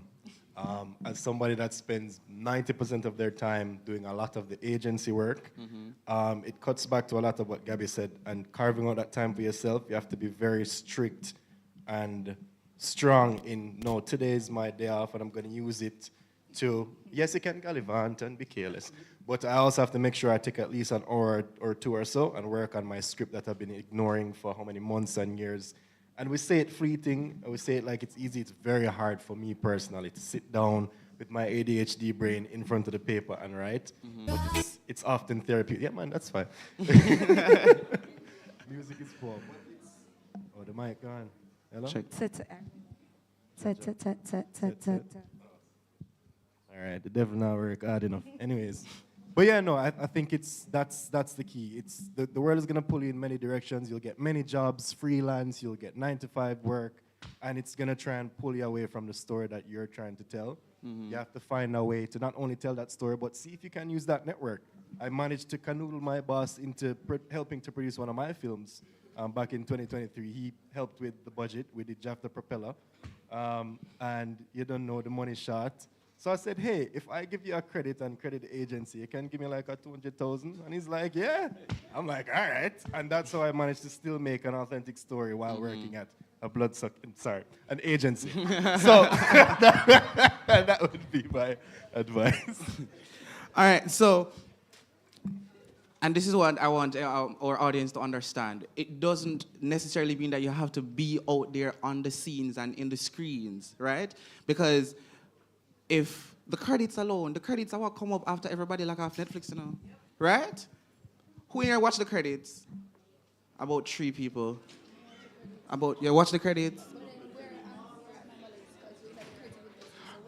Yeah. You got it's a must for us, right? Putting myself in the industry now. It's a must for us industry professionals, right?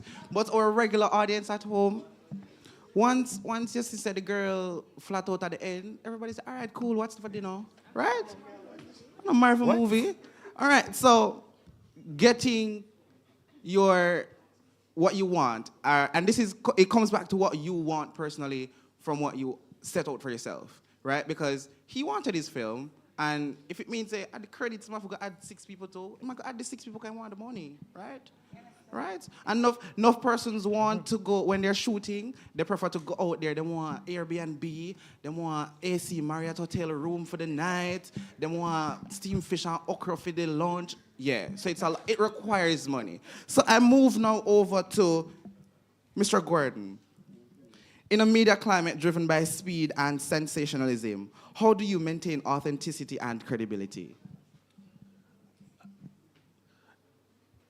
Authenticity and credibility comes through what people say about you when you're not in the room. What type of message are you sending out there to people? When you show up in a room, how do you present yourself? What do you put on social media about your work? How do you have a portfolio that you network yourself with? And how do you create those moments so people can pinpoint on you that you're this type of person? Because you're in communication. I think about communication, there's a myriad of forms. There are PR, sales, marketing, creative direction, camera person, camera this, and camera person is a myriad of type of camera people.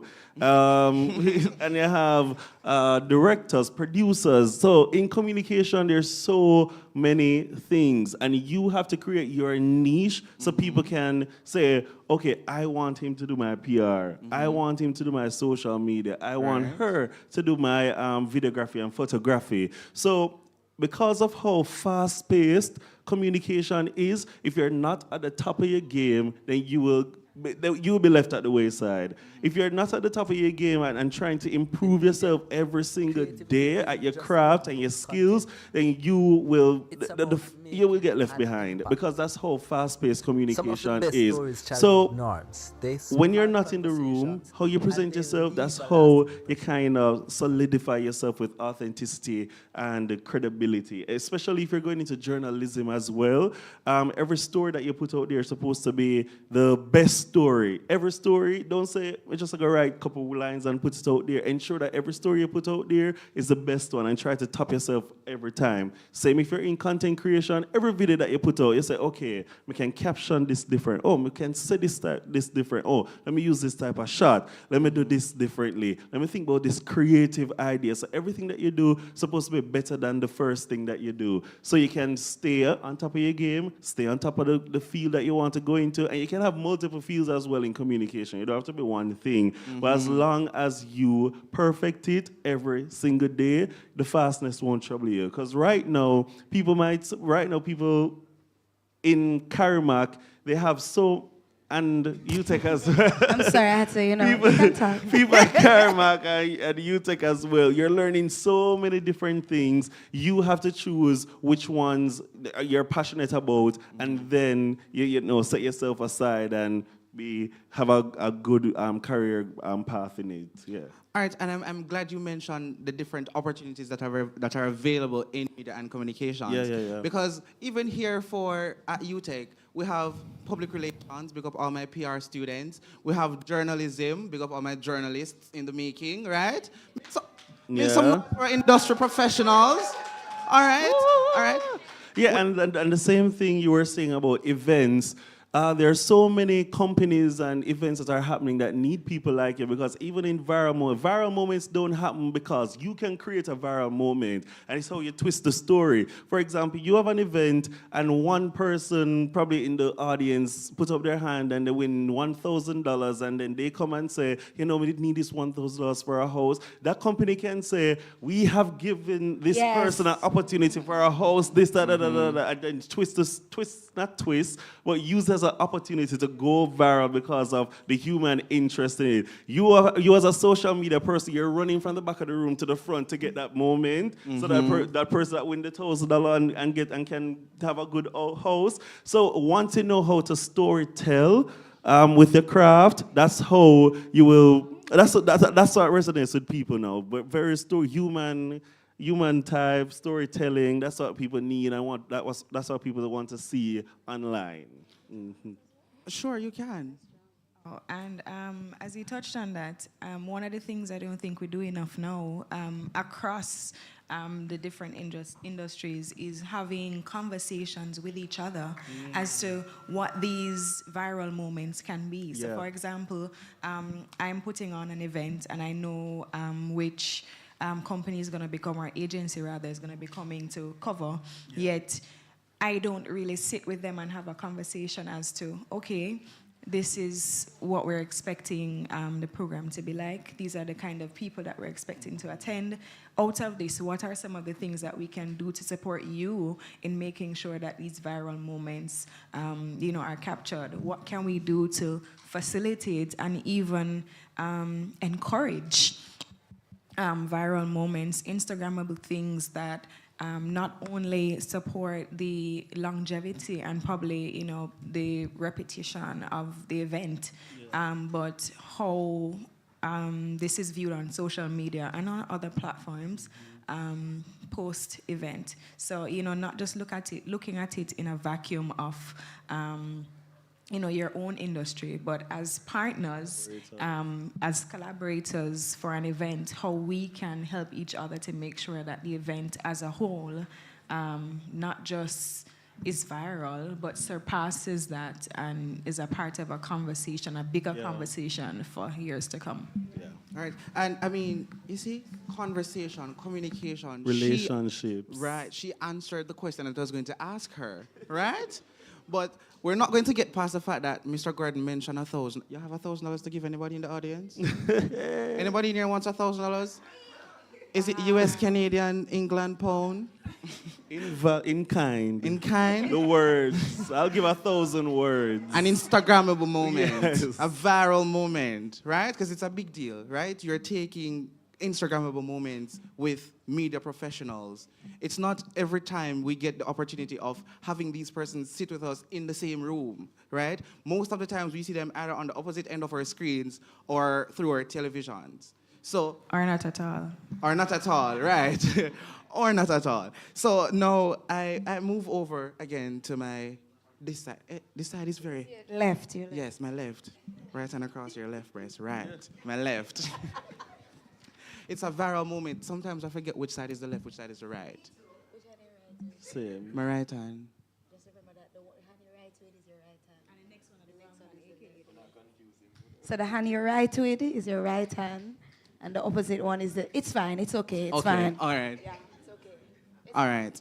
All right. So I'm coming over to you, Miss Gordon, because everybody kept mentioning the whole PR thing. You just call me Miss Gordon. Hi, husband. It's okay. All right, so you often work behind the scenes, shaping these campaigns, these narratives, getting these different persons to either attend or invest in an event or whatever the case is. How do you convince stakeholders and attendees to invest and attend in impact instead of chasing virality? Okay, I think you asked me the wrong question because I don't necessarily work much behind the scenes, but I'll still answer for you. All right. So in terms of the marketing end of it, trying to get persons to come out to the event, one of the major things that I like to do whenever I'm trying to get a video out, it's also, I like trends, but at the same time, I don't like them. Kind of going back on what Javon said, The part that I like about trends is that it's trendy, and more than likely, if you start a video with a trend, they're gonna be like, "Oh, dangerous happening on this trend. Let me watch it." You get their attention. But I don't like it because there's a part of me that doesn't want to do what everybody else is doing. Right. So it's like I like it, but at the same time, I don't like it. However, something that I've gotten to learn over time is that sometimes trends actually work, especially when you're trying to get an event out for persons to come and visit that event or partake in it. Starting that video or starting somewhat of a marketing effort with a trend gets to grab the audience's attention, and in turn, you kind of get them to say, okay, what is this video about? Maybe I should attend it. Right. All right, so you said I asked the wrong question. So answer the right question. Okay.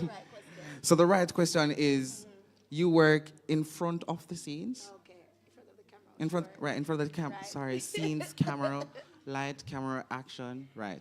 So you work in front of the camera. How do you mentally, emotionally, physically prepare for an in front of the camera moment? You know what I always say to myself? I feel like God gave me my personality for a reason. You can ask Javon. He's the only person here that knows me like this, Javon. Javon, who knows me like personally, right? And I'm naturally a very perky, big personality person. Right. So it's a case where whenever I'm not in a good mood, it doesn't take anything at all from me or out of me to get in a happy mood. Like it does. I just say, Danger, you're alive, you know. Boops, me could do this now. Like and I always say, I feel like that's a gift. I think there is this circle or there's this aura of just complete joy and happiness around me. And so when it comes to being in front of the camera, I always tap into that, right? So whether if I'm having a bad day, I just think about something positive, and I always fall back on what my true personality is. So honestly, me I do the madness on social media. That is me, I promise you. I'm a bit chill and civil right now, but you can ask Jeff, I'm actually crazy in real life. I'm not joking. That's why I like you.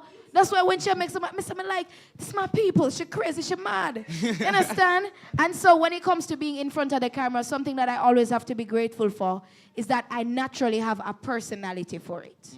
Yeah.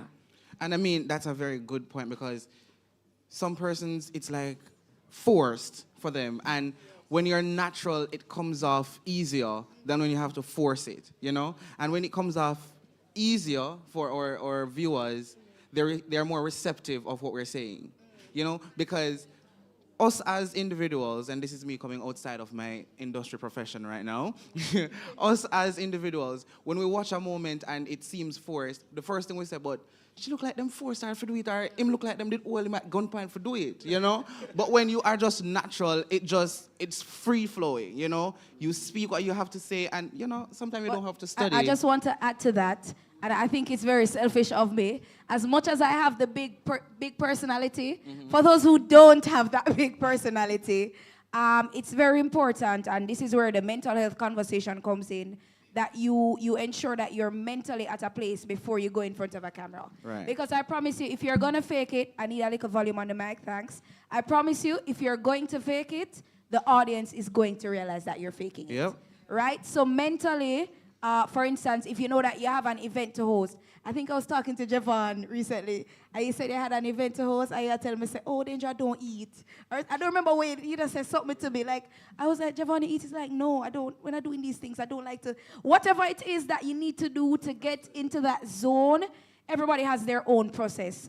For me just need to show up in a good vibes. My belly can all full. But that is me. That is me. Me could have just come out of our argument. 2 backs cross my face, Danger, come man.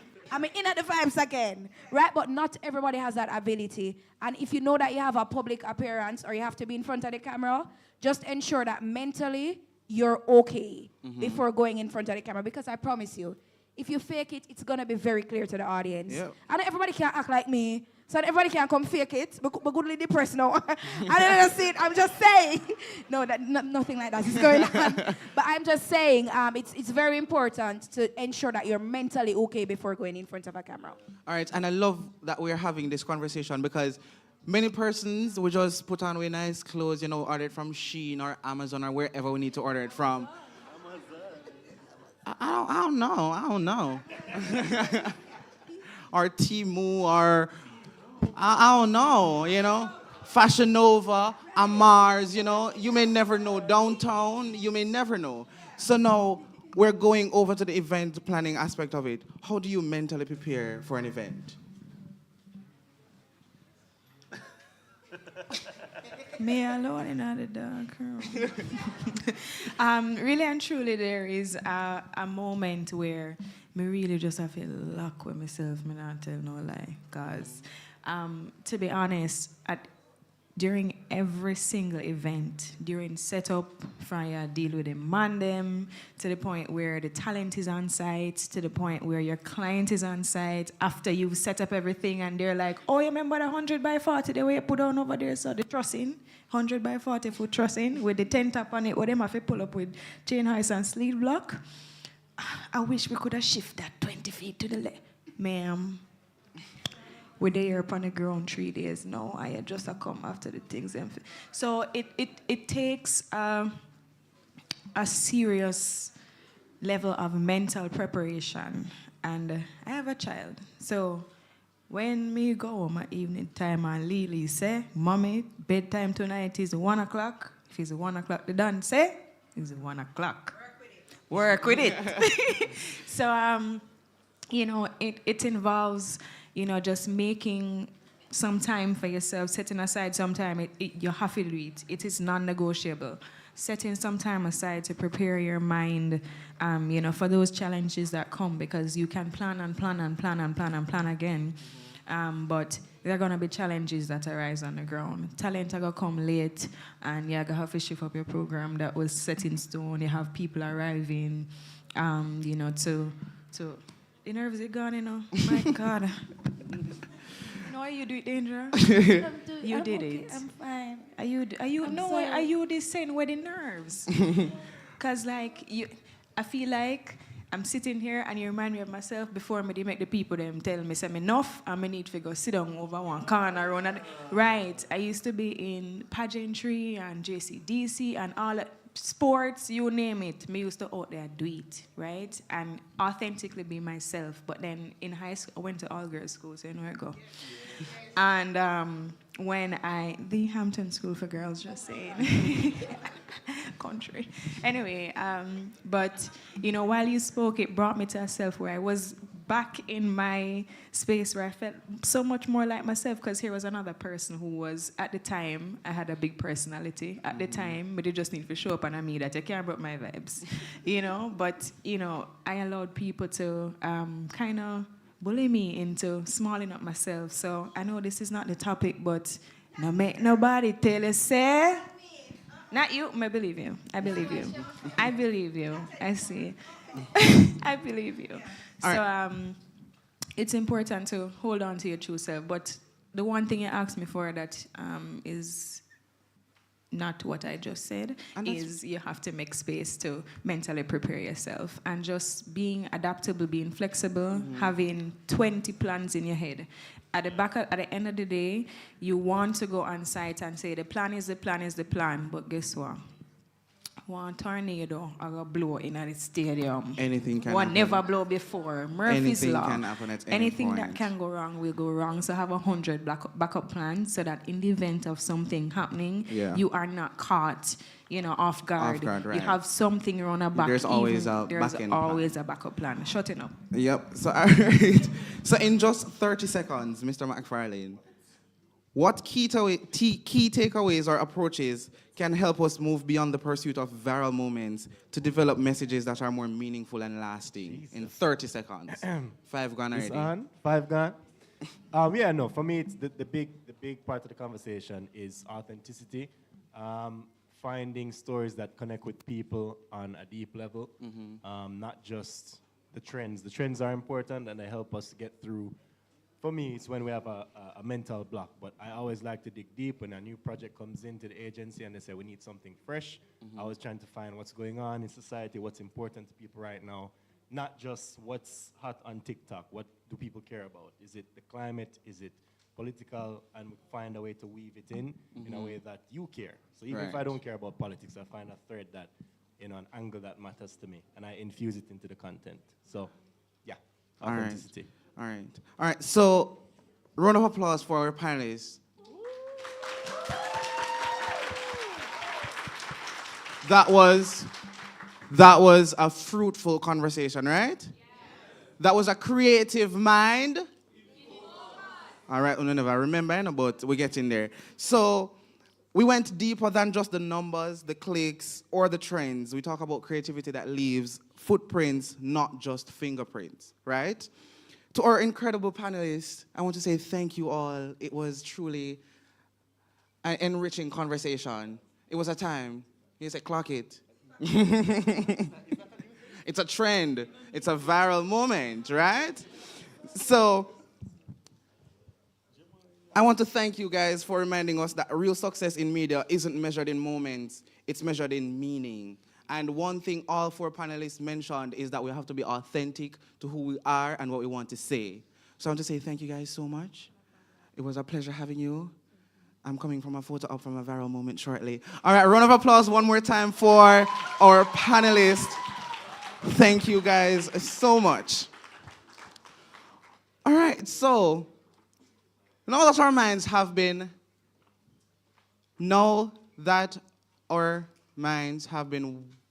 watered, right? It's time for us now to appreciate the persons who took the time out to be here this afternoon. I want to invite, firstly, Miss Gabrielle Blackwood back on stage. Round of applause for our guest speaker.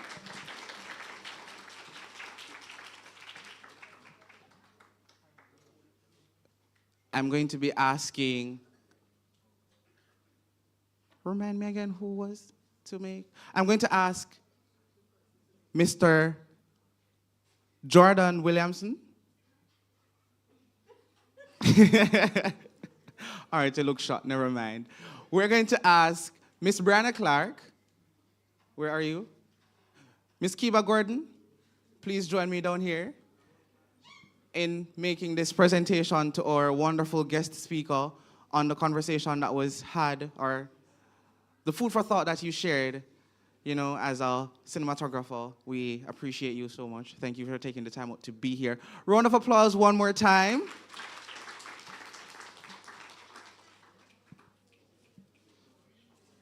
This is a viral moment, guys.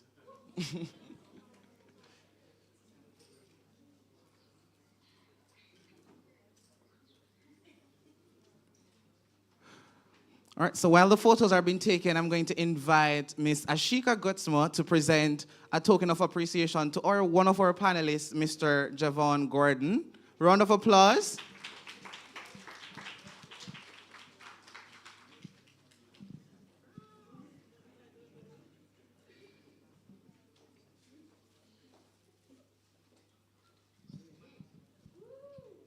Make some noise, make some noise.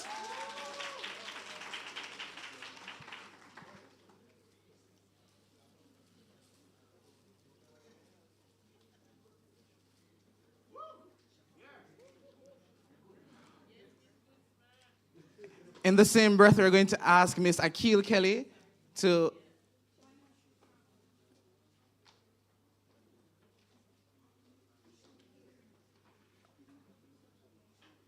shoot this way. We're going to ask Miss Akil Kelly to make a presentation to Miss Dandra Harrison.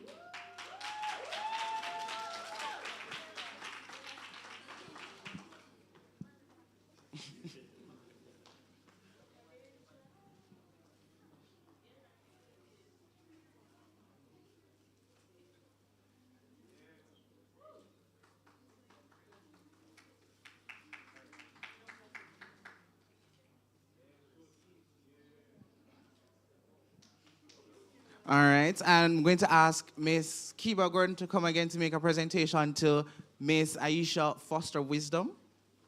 Round of applause, guys. Keep the cheers going.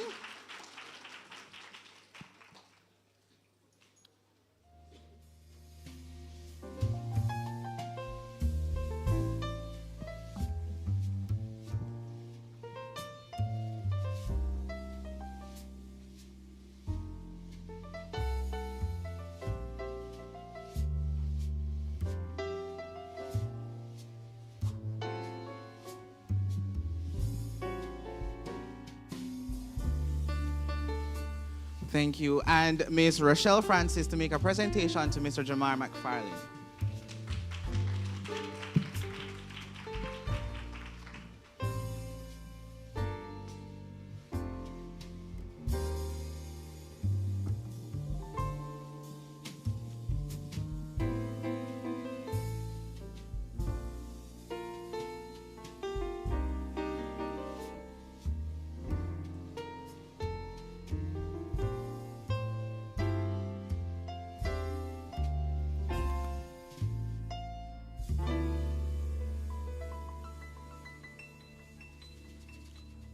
All right. Round of applause one more time for our panelists and our guest speakers. So since our minds were watered with that breathtaking conversation and discussion, it's time to fill our hearts, right? Bringing her beautiful voice and the spirit to the Media Magnified stage, please welcome the sensational, the soulful, the unforgettable Miss Michaela Benjamin. Round of applause.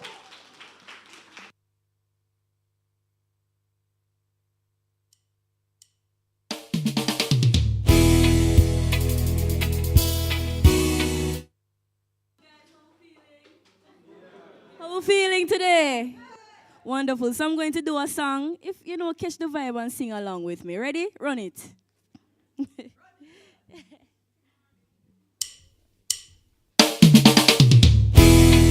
Whoa, whoa, whoa, whoa, whoa, yeah, yeah, yeah, yeah. Whoa, whoa, whoa, whoa, yeah, yeah, yeah, yeah. Jimmy, hey DJ, can you play that song? Set the mood for me, full of different energy. I'm loving how the music sound. You say them and them we are pray. Hey Chimney, sing. Give me little one drop. Make the bassline roll and catch up. And me love all the rhythm just a top.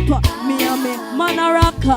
Give me little one drop. Hey, the music from Jam Rock Up. I make we couple up and double up and all our vibes and stop. Ha! Me love it, me love it. Me love the juggling, all the 1 foot man a dance. Do no troubling. Yo, nobody make up your face. Don't be the mugging. Good vibes in the place, no man judging. Long time so we no feel like this. Yeah, me like this. KP well clean so fresh. Oh yes, so blessed. Give me little one drop, yeah. Make the bassline roll and catch up. And me love all the rhythm just a top. Me and me man a rock up. Give me little one drop. The music from Jam Rock Up. I make we couple up and double up and all our vibes and stop. It's like the sum and the bassline. You have it to all your wind up your waistline. And it all one stop. It's just one drop. Feel love. Ha. To all your heart me have to strap with lyrics. Give me the words and the melodies. Me sing it. One stop, one drop. Feel love. One drop. Sing. Make the bassline roll and catch up. And me love all the rhythm just a top. Me and me man a rock myself. Give me, look one drop, hey. The music from Jam Rock Up. I make we couple up and double up and all our vibes. Me say me never give up. I said there ain't no giving in. You know it, and when the going gets tough, I said the tough gets going. My people, don't give up. I said there ain't no giving in. Rastafari guide us. Thank you. You can follow me on Instagram, real_vocalist_MB. Yeah, thank you for having me. I understand where she go. Come back down here, man. Come back, man. Where you run go? Come back, man. You see, for your excellent performance and your representation of the Edna Manley College, we have this little token here from Bacat to you for your tremendous and soulful performance. She tell us if we never give up, you know. So that's her message, to never give up and keep creative minds in focus. Give her a round of applause once more.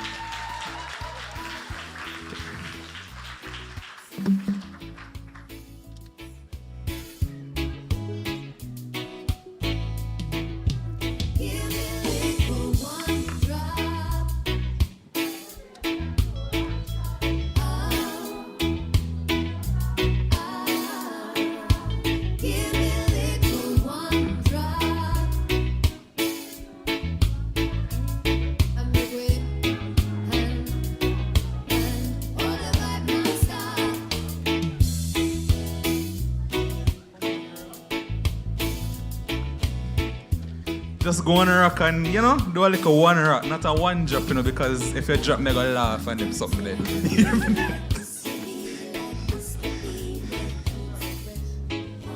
Lishka, I don't know about you, you know, but that conversation in the interim before the beautiful song, which was done by Michaela, hey, she bad, you know, but the conversation was more wholesome. And the industry professionals was truly engaging and insightful. Me not lie, you know. Are some sensible people, them fine, you know. Because them could have found a little queen and them could have found a little, what's your name? What the lady name? Candy. And can't come up here, no, but they chose, wow. Wow. Exactly. Wow. But they found insightful, they found great people, they found seasoned people to put on the panel to be able to impart useful knowledge for us budding media professionals. So they did a good job, right? Yes, they really did a good job. And for Mrs. Wisdom comment about them shoving you into a box, obviously you're not in a box because you're still in the creative space. So you're still in the creative space, so you're not entirely in a box. And maybe this is your time or your way of coming out. Absolutely. And there's a lot of good things that were shared on the panel. And it just goes to show you that media continues to change. It will continue to change 2 years from now, 3 years from now. And Raji, I wanted to ask you. Guys, she come with her Miss Universe question. No, I'm asking you the same thing. What does redefining success in media industry means to you beyond virality and validation? To be quite honest, I think what I look for me for? Because you're on stage. Okay, all right, I totally forgot about that. But I think the one thing that that I want to reiterate, if it was already said, is that individuality, what you bring to the table, is of paramount importance. Because yes, there is 100 million different documentaries, campaigns, but it is the idea that you can conceptualize, you can actually come up with and actually execute that is what will make a difference, and that is what will set you apart. So, I'm not lying, I'm going to use myself as example, the Suit and Tie Initiative, which is, shameless plug, right? That's his project, guys. Yeah, that's his project. that is my, that was my passion project, that was my media project, and it was centered around male grooming and self-care, because I realized that in this space, males needed empowerment, males needed a space to show that, hey, it's all right to take care of yourself, it's all right to look good and dapper and all of them things. Can you tell? Yeah, so I feel like I did a very good job of executing it, because even my panelists, they came and they did an exceptional job. So all of the aspects that came together, it shaped the media projects that were on display, and it really showed that, hey, creativity can be put on focus. So big up all Bacat 2025 graduating students, honestly. So I'm not gonna lie, it's time to celebrate some outstanding stars among our 2025 cohort. These students did not just show up, they showed out within their respective categories. Please welcome at this time Mr. Rolando Smith, facilitator, to present the top awardees in every single category. Woo! Thank you very much. Good afternoon, everyone. Are you ready for the winners? All right. So I'd just like to begin by expressing gratitude to all of the students here in our program for some exceptional and creative projects. Let's give them a round of applause again. And of course, there are a few students that stood out. Just to let you know, just to give you a little bit of context,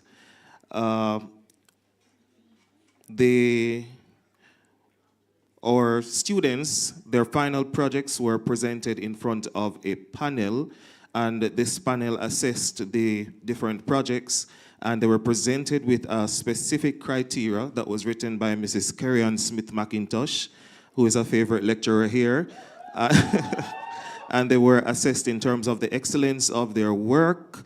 And of course, now we have some awards to give out based on the different categories: campaign, audio, website, text and image, as well as video. So I'm going to be announcing our third place winners for the respective categories, and I'm going to be asking to join me on stage. I'm going to be asking our program director, Mr. Andrew Smith,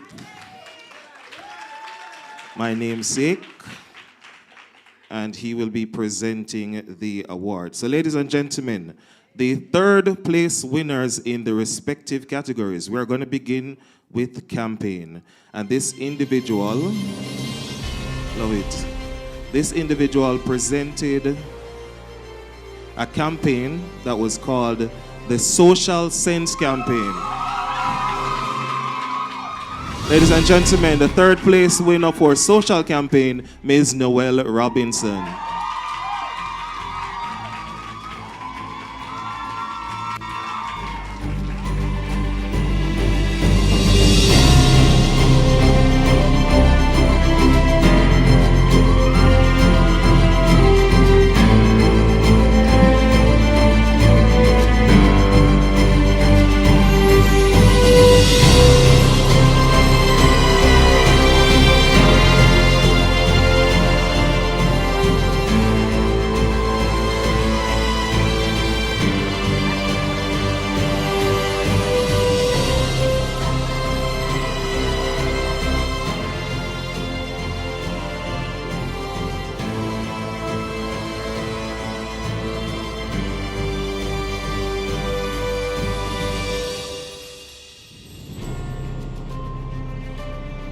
Congratulations, Ms. Robinson. We move to audio, and we have two third place winners in this category.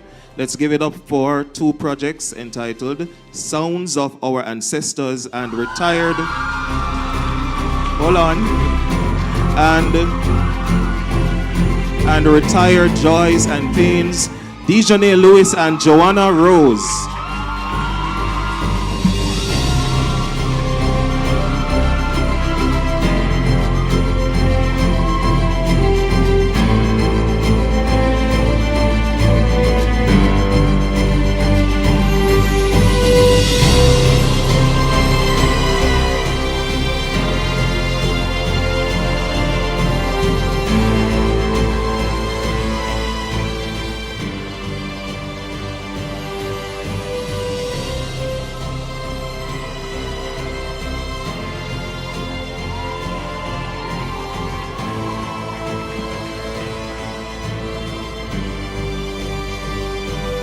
We move now to the website category. We're going to be inviting Mr. Hold on. Oh, she's doing the second presentation. This is Joanna Rose, Retired Joys and Pains. Congratulations, Joanna. We move now to websites. The third place winner in this category, Mr. Jaden Patterson, for Pure Plates.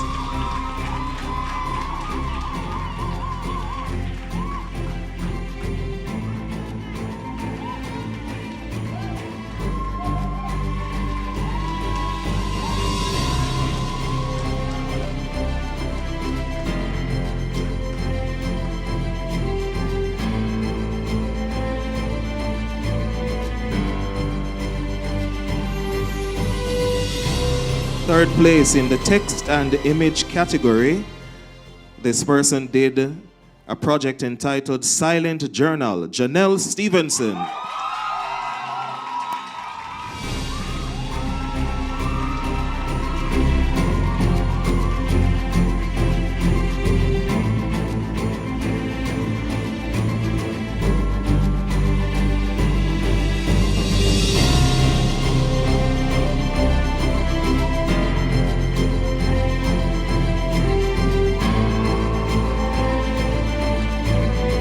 finally, in the video category, we're calling Ms. Akil Kelly for her project, Witty Unscripted. Third place.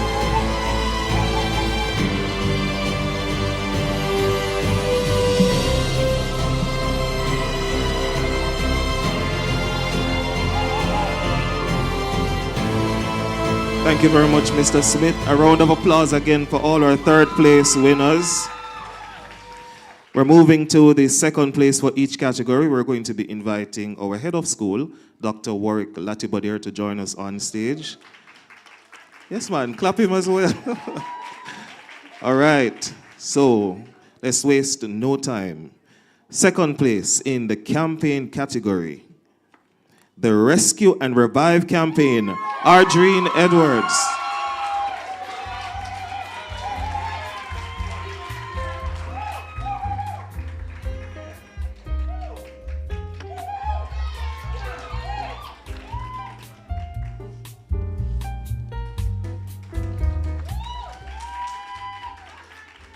Congratulations, Ardreen. In the audio category, here we go.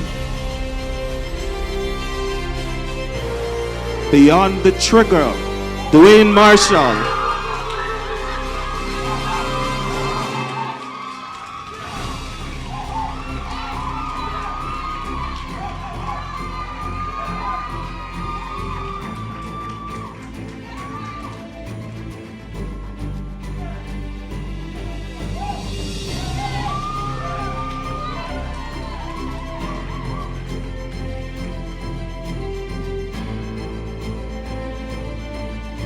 Congratulations, Dwayne. We move now to website category. The website category, second place, Miss Rochelle Francis for Sweet Echoes. Rochelle Francis, Sweet Echoes. Website category, second place, winner. Is Rochelle.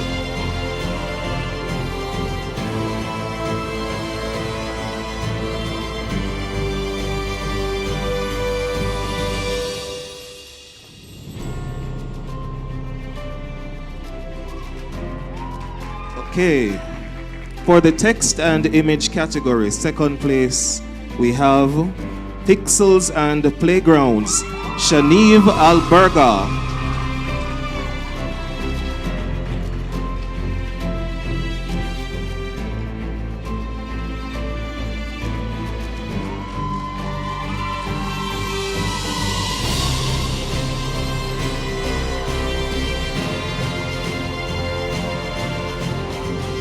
All right, and finally, the video category.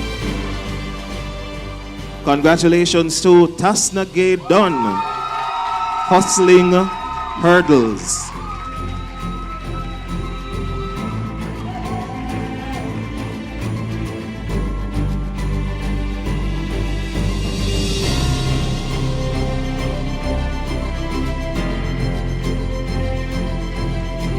Thank you very much, Dr. Latibodier.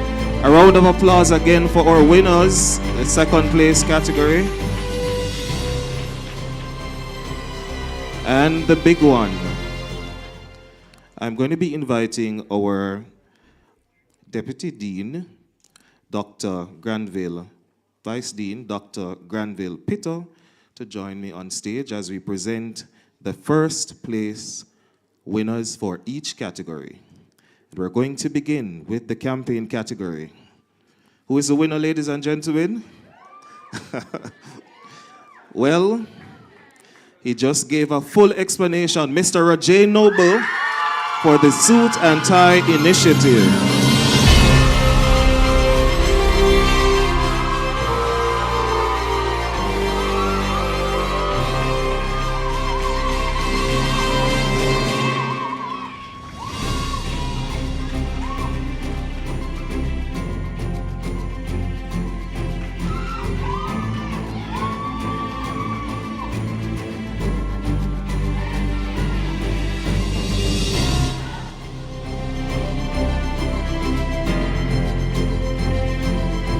For the audio category, we have the project entitled Truth and Choices, Ashika Gottsmith.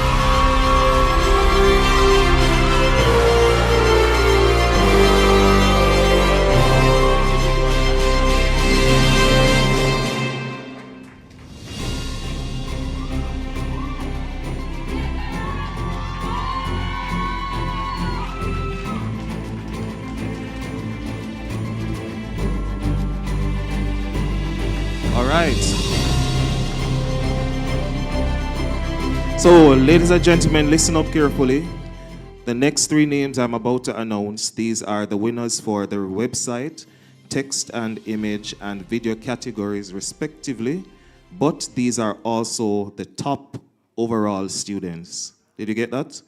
So, ladies and gentlemen, for the website category, a project entitled Pet Connect, Kiba Gordon.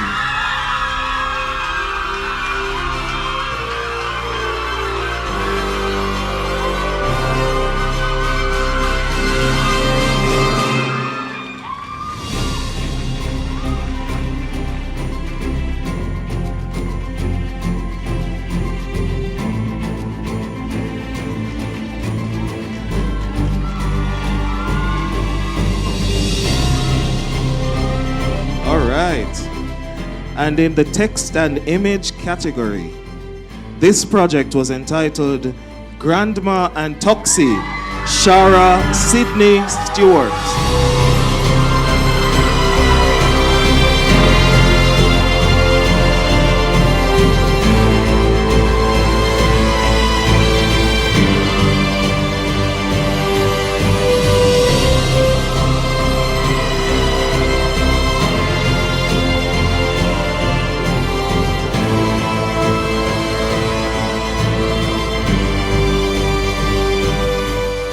Alright, so we have one category left.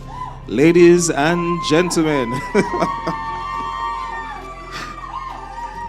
a category that is close to my heart, the video category.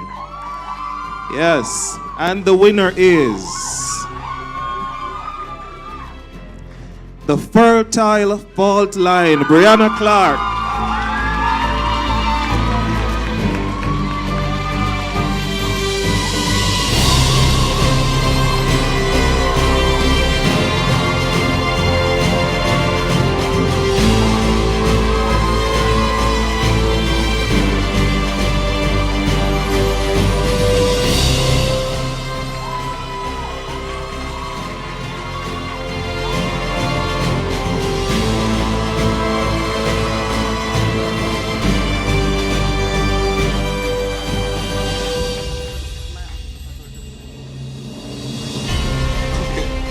All right, so we continue with the celebrations. We're going to be having the Faculty Representative Certificate of Completion awards at this time. I'm going to be inviting the respective team leads to collect on behalf of their teams.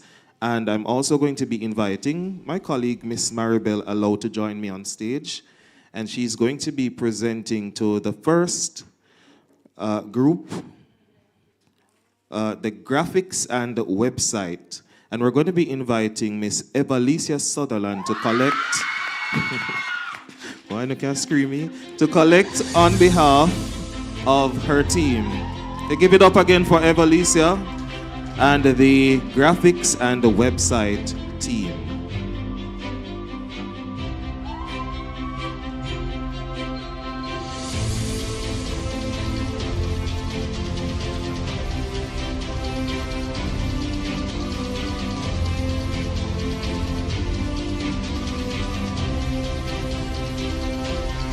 Thank you, Ms. Allo.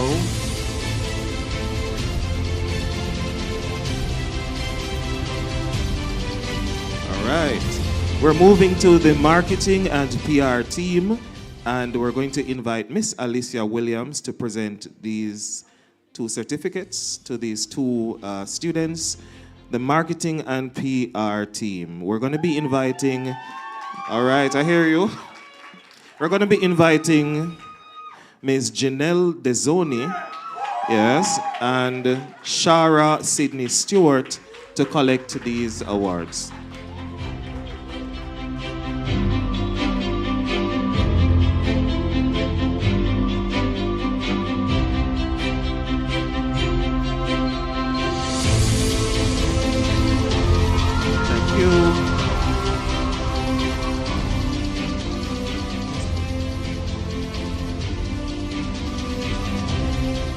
All right, for the technical team, I'm going to be inviting Miss Megan Thomas to join us on stage.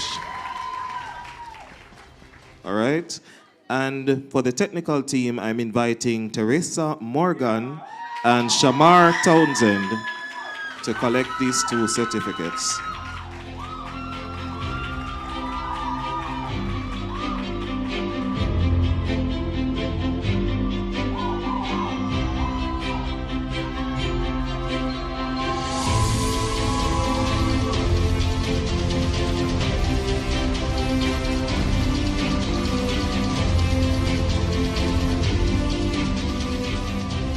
I'll also invite Dr. Rohan Anthony Lewis to present to the production team as well as our producers. And I'm going to be inviting our 2 producers for this event, Ms. Brianna Clark and Mr. Omari Wilson, to collect on behalf of the team.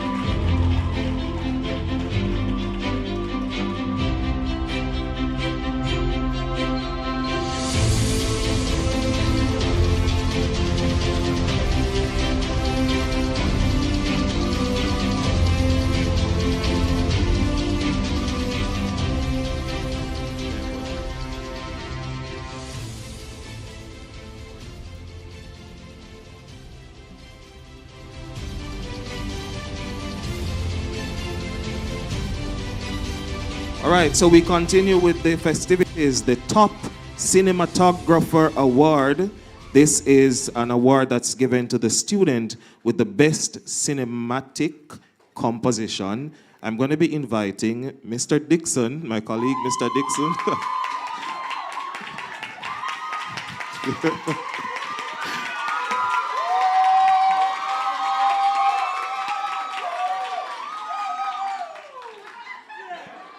Mr. Dixon, you have your fan club, man.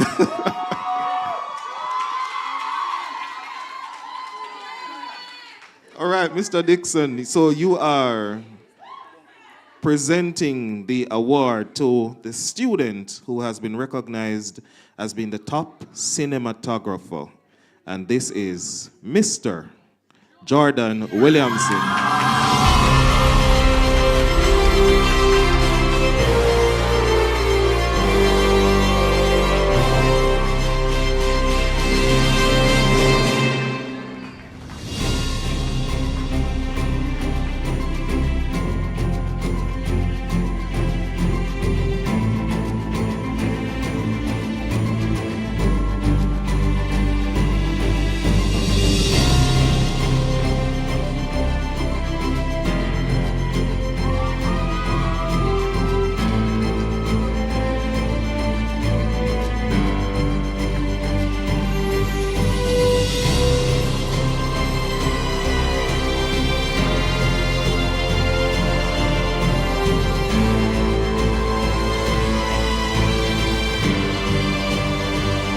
Congrats, Jordan. Thank you, Mr. Dixon. All right, so our final set of awards. These are awards presented in recognition for service, support, and guidance. And ladies and gentlemen, where would we be without our technologists? Can we make some noise for them? Of course. So I'm going to be asking our first technologist, who just came down a while ago, Mr. Wesley Dixon. And all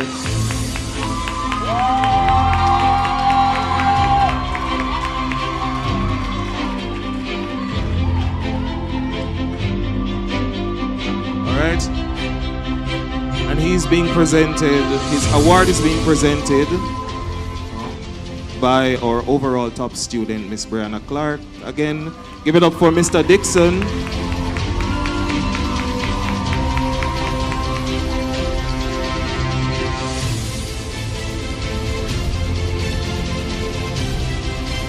Presentation also to Mr. Siobhan Hibbert.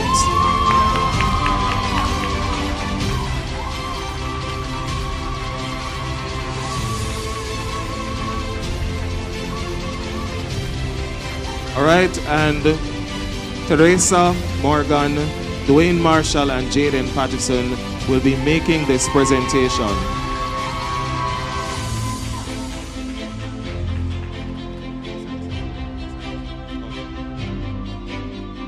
just to note that these students actually funded this award. So, Mr. Hibbert, consider yourself special, sir. All right, and these students also funded this next award to Mr. Lennox Haldane.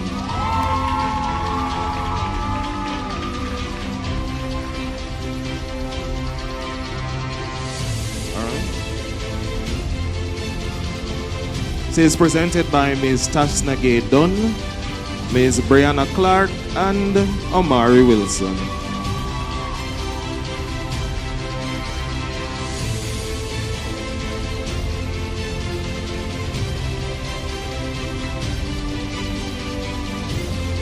And again, these students funded this award. So, congratulations, Mr. Haldane. Thank you.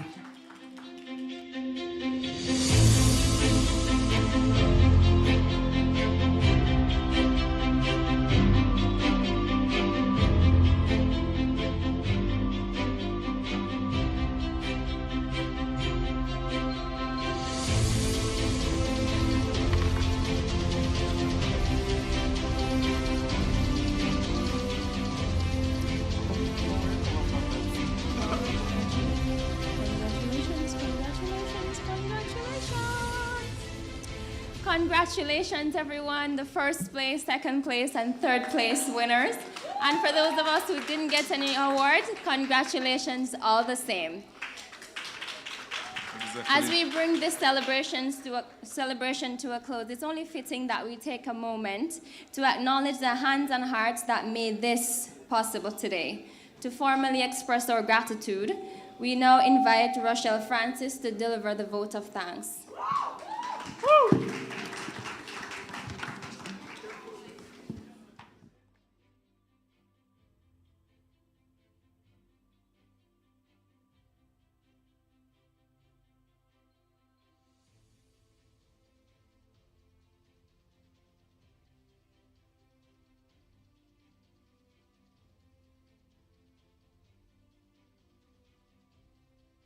Good evening, ladies and gentlemen.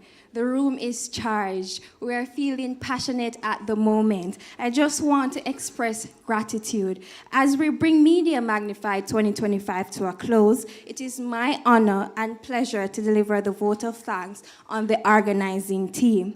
First and foremost, we give thanks for strength, creativity, and guidance to execute this showcase successfully. To our distinguished guests, thank you for honoring us with your presence. Special thanks to Mr. Michael Lavalley from the Embassy of the United States, Dr. Kevin Brown, President of the University of Technology, Jamaica, Professor Shermaine Barrett, Acting Deputy President, Dr. Howard McDermott, Acting Dean of the Faculty of Education and Liberal Studies, Dr. Warwick Latabodere, Head of School of Humanities and Social Sciences, Mr. Andrew Smith, Program Director of the Communication Arts and Technology Department, and our inspirational guest speaker, Ms. Gabrielle Blackwood.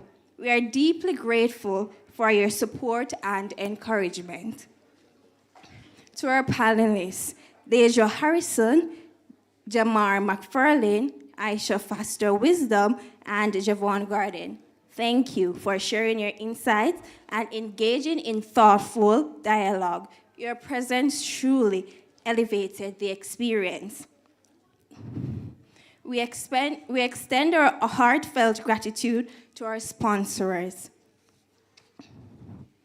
Pure Country, Tasties, Fontana, Mr. Breakfast, Lyndon Taylor and Associates, Red Bull, and the BMD Media House.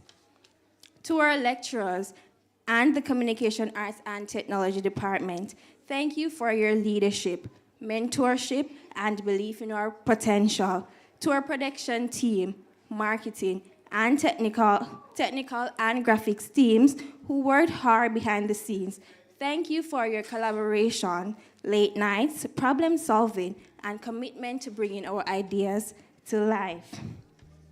And finally, to our audience, Thank you for walking through our creative minds in focus, supporting our stories, and encouraging and engaging with our work.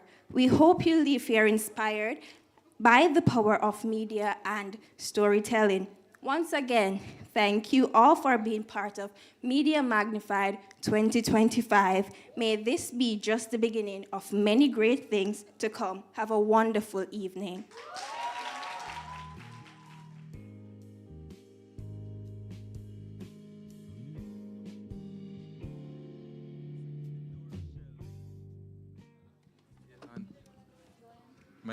So even though Rochelle gave that very beautiful vote of thanks, we still have some very important videos that are going to come up. Guys, the video fix, yeah. So at this time, once again, The Showreel. presenting the creative process behind the scenes video. Yeah.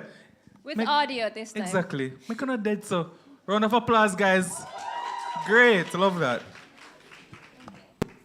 Students, in media, creativity isn't just about making content. It's about making an impact. Some of the best stories challenge norms. They spark conversations and they leave a lasting impression. Of course, technology can assist, but the human imagination is what drives the magic. So if you want to stand out, I dare you to think differently. I want you to push some boundaries, and I want you to be bold. Now, when you go out there, if you create fearlessly, that's exactly how you make your mark.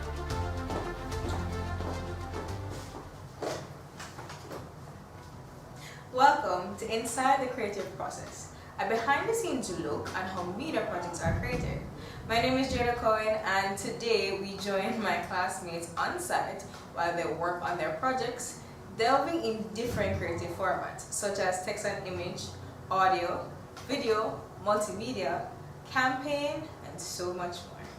I also asked them why did they choose their formats and what's one thing they would like to say to themselves today on Media Magnified. Here's what they had to say. My name is Shara Sydney Stewart. Mechanic Colson. And this my media project. So the name of my media project is Grandma and Tuxie, a granddaughter's journey to understanding Alzheimer's disease, and I did it in the form of print. I know that children love their iPads, the different technology that they have, but I wanted something more concrete for them to better understand the concepts of Alzheimer's. So, you have like 7 different activities, resources for them. They have their learning corner. And I believe that with this book, that will be the foundation for them to understand this new journey. The title of my media project is Building Jamaica by Jamaicans, and it is a video documentary. All right, the reason why video documentary is the format is because I feel a video documentary will be able to capture the message I'm trying to send across to the citizens of Jamaica. The title of my media project is Sounds of Our Ancestors, and I chose to do an audiobook because 1, I love audio, and 2, I am very dramatic, and I wanted to show a creative side that I may not have really shown. So in doing so, I decided to do the audiobook. The name of my media project is pureplate.com. I chose it because it's a healthy eating website, and I've had personal experiences with wanting to eat healthy and spending $1 million at the supermarket. So I wanted to create that space where you could get information for people who are in my tax bracket, so you can eat healthy whilst not breaking the bank. So the name of my media project is Rescue and Revive. I chose to do a campaign because I wanted people to take action and actually make a difference in the world.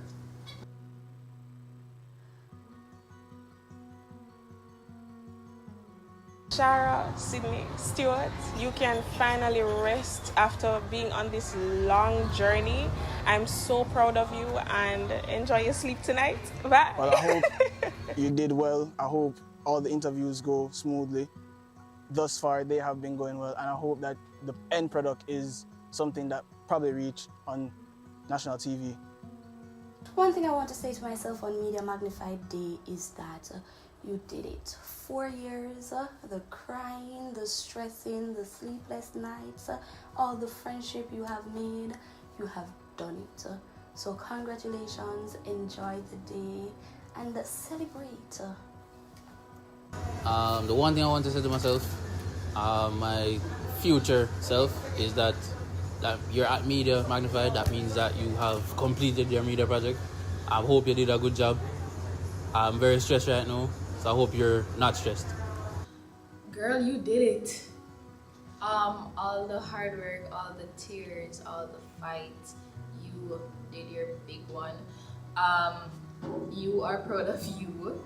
Your friends are proud of you. Your family proud of you, and even your country proud of you. So yeah, you did your big one.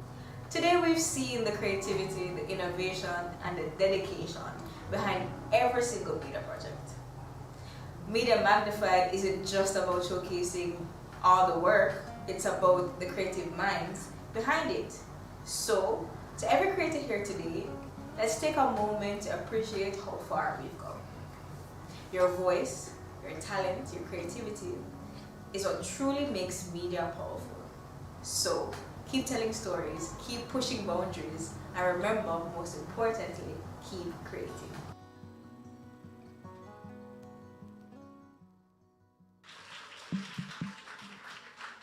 Me nah lie, no, guys. When me there watch a video, I will go. Me nah lie, me feel like me there go ball. Me nah lie, true, because it was such a timely reminder that this process. Oh, we have a next video right here. Next, wow.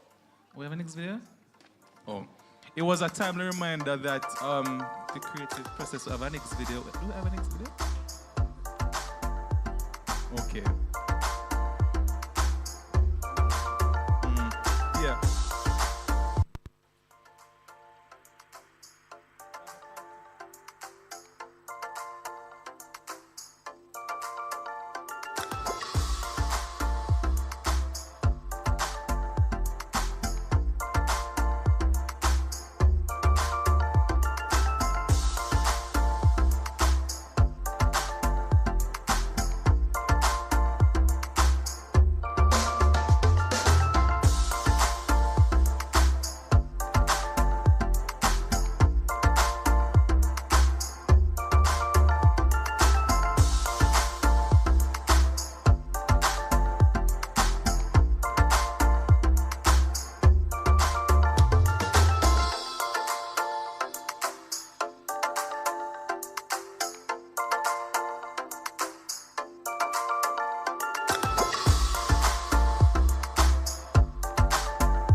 And just like that, we close the curtain on Media Magnified 2025. What we witness here today isn't confined to the walls of LT50. It lives on in the void you dare to bring into this wonderful world. If you would like to see the projects in their entirety, you can check out our website at tinyurl.com/Media Magnified. The projects are amazing. As you can see from the titles of some of them, maybe you want to check them out personally. So. We have official website, guys. Just make sure to check it out before. And there's a web official website, guys. Just make sure to check it out before. And there's a website outside in the hallway. So it's possible for our students, faculty, family, partners, and especially our supporters. Your belief in creativity, in education, and each other is what fuels this movement, like Bacat. Can I say that again? Yes. Yeah, man. The creative industry, man, is what fuels a movement like this. And I'm happy to be a part of this. It was a pleasure being your co-host.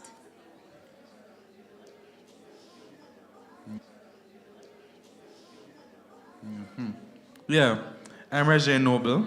And I'm Nishka Noble. Until next time. Keep your creative mind in focus. Bye, guys.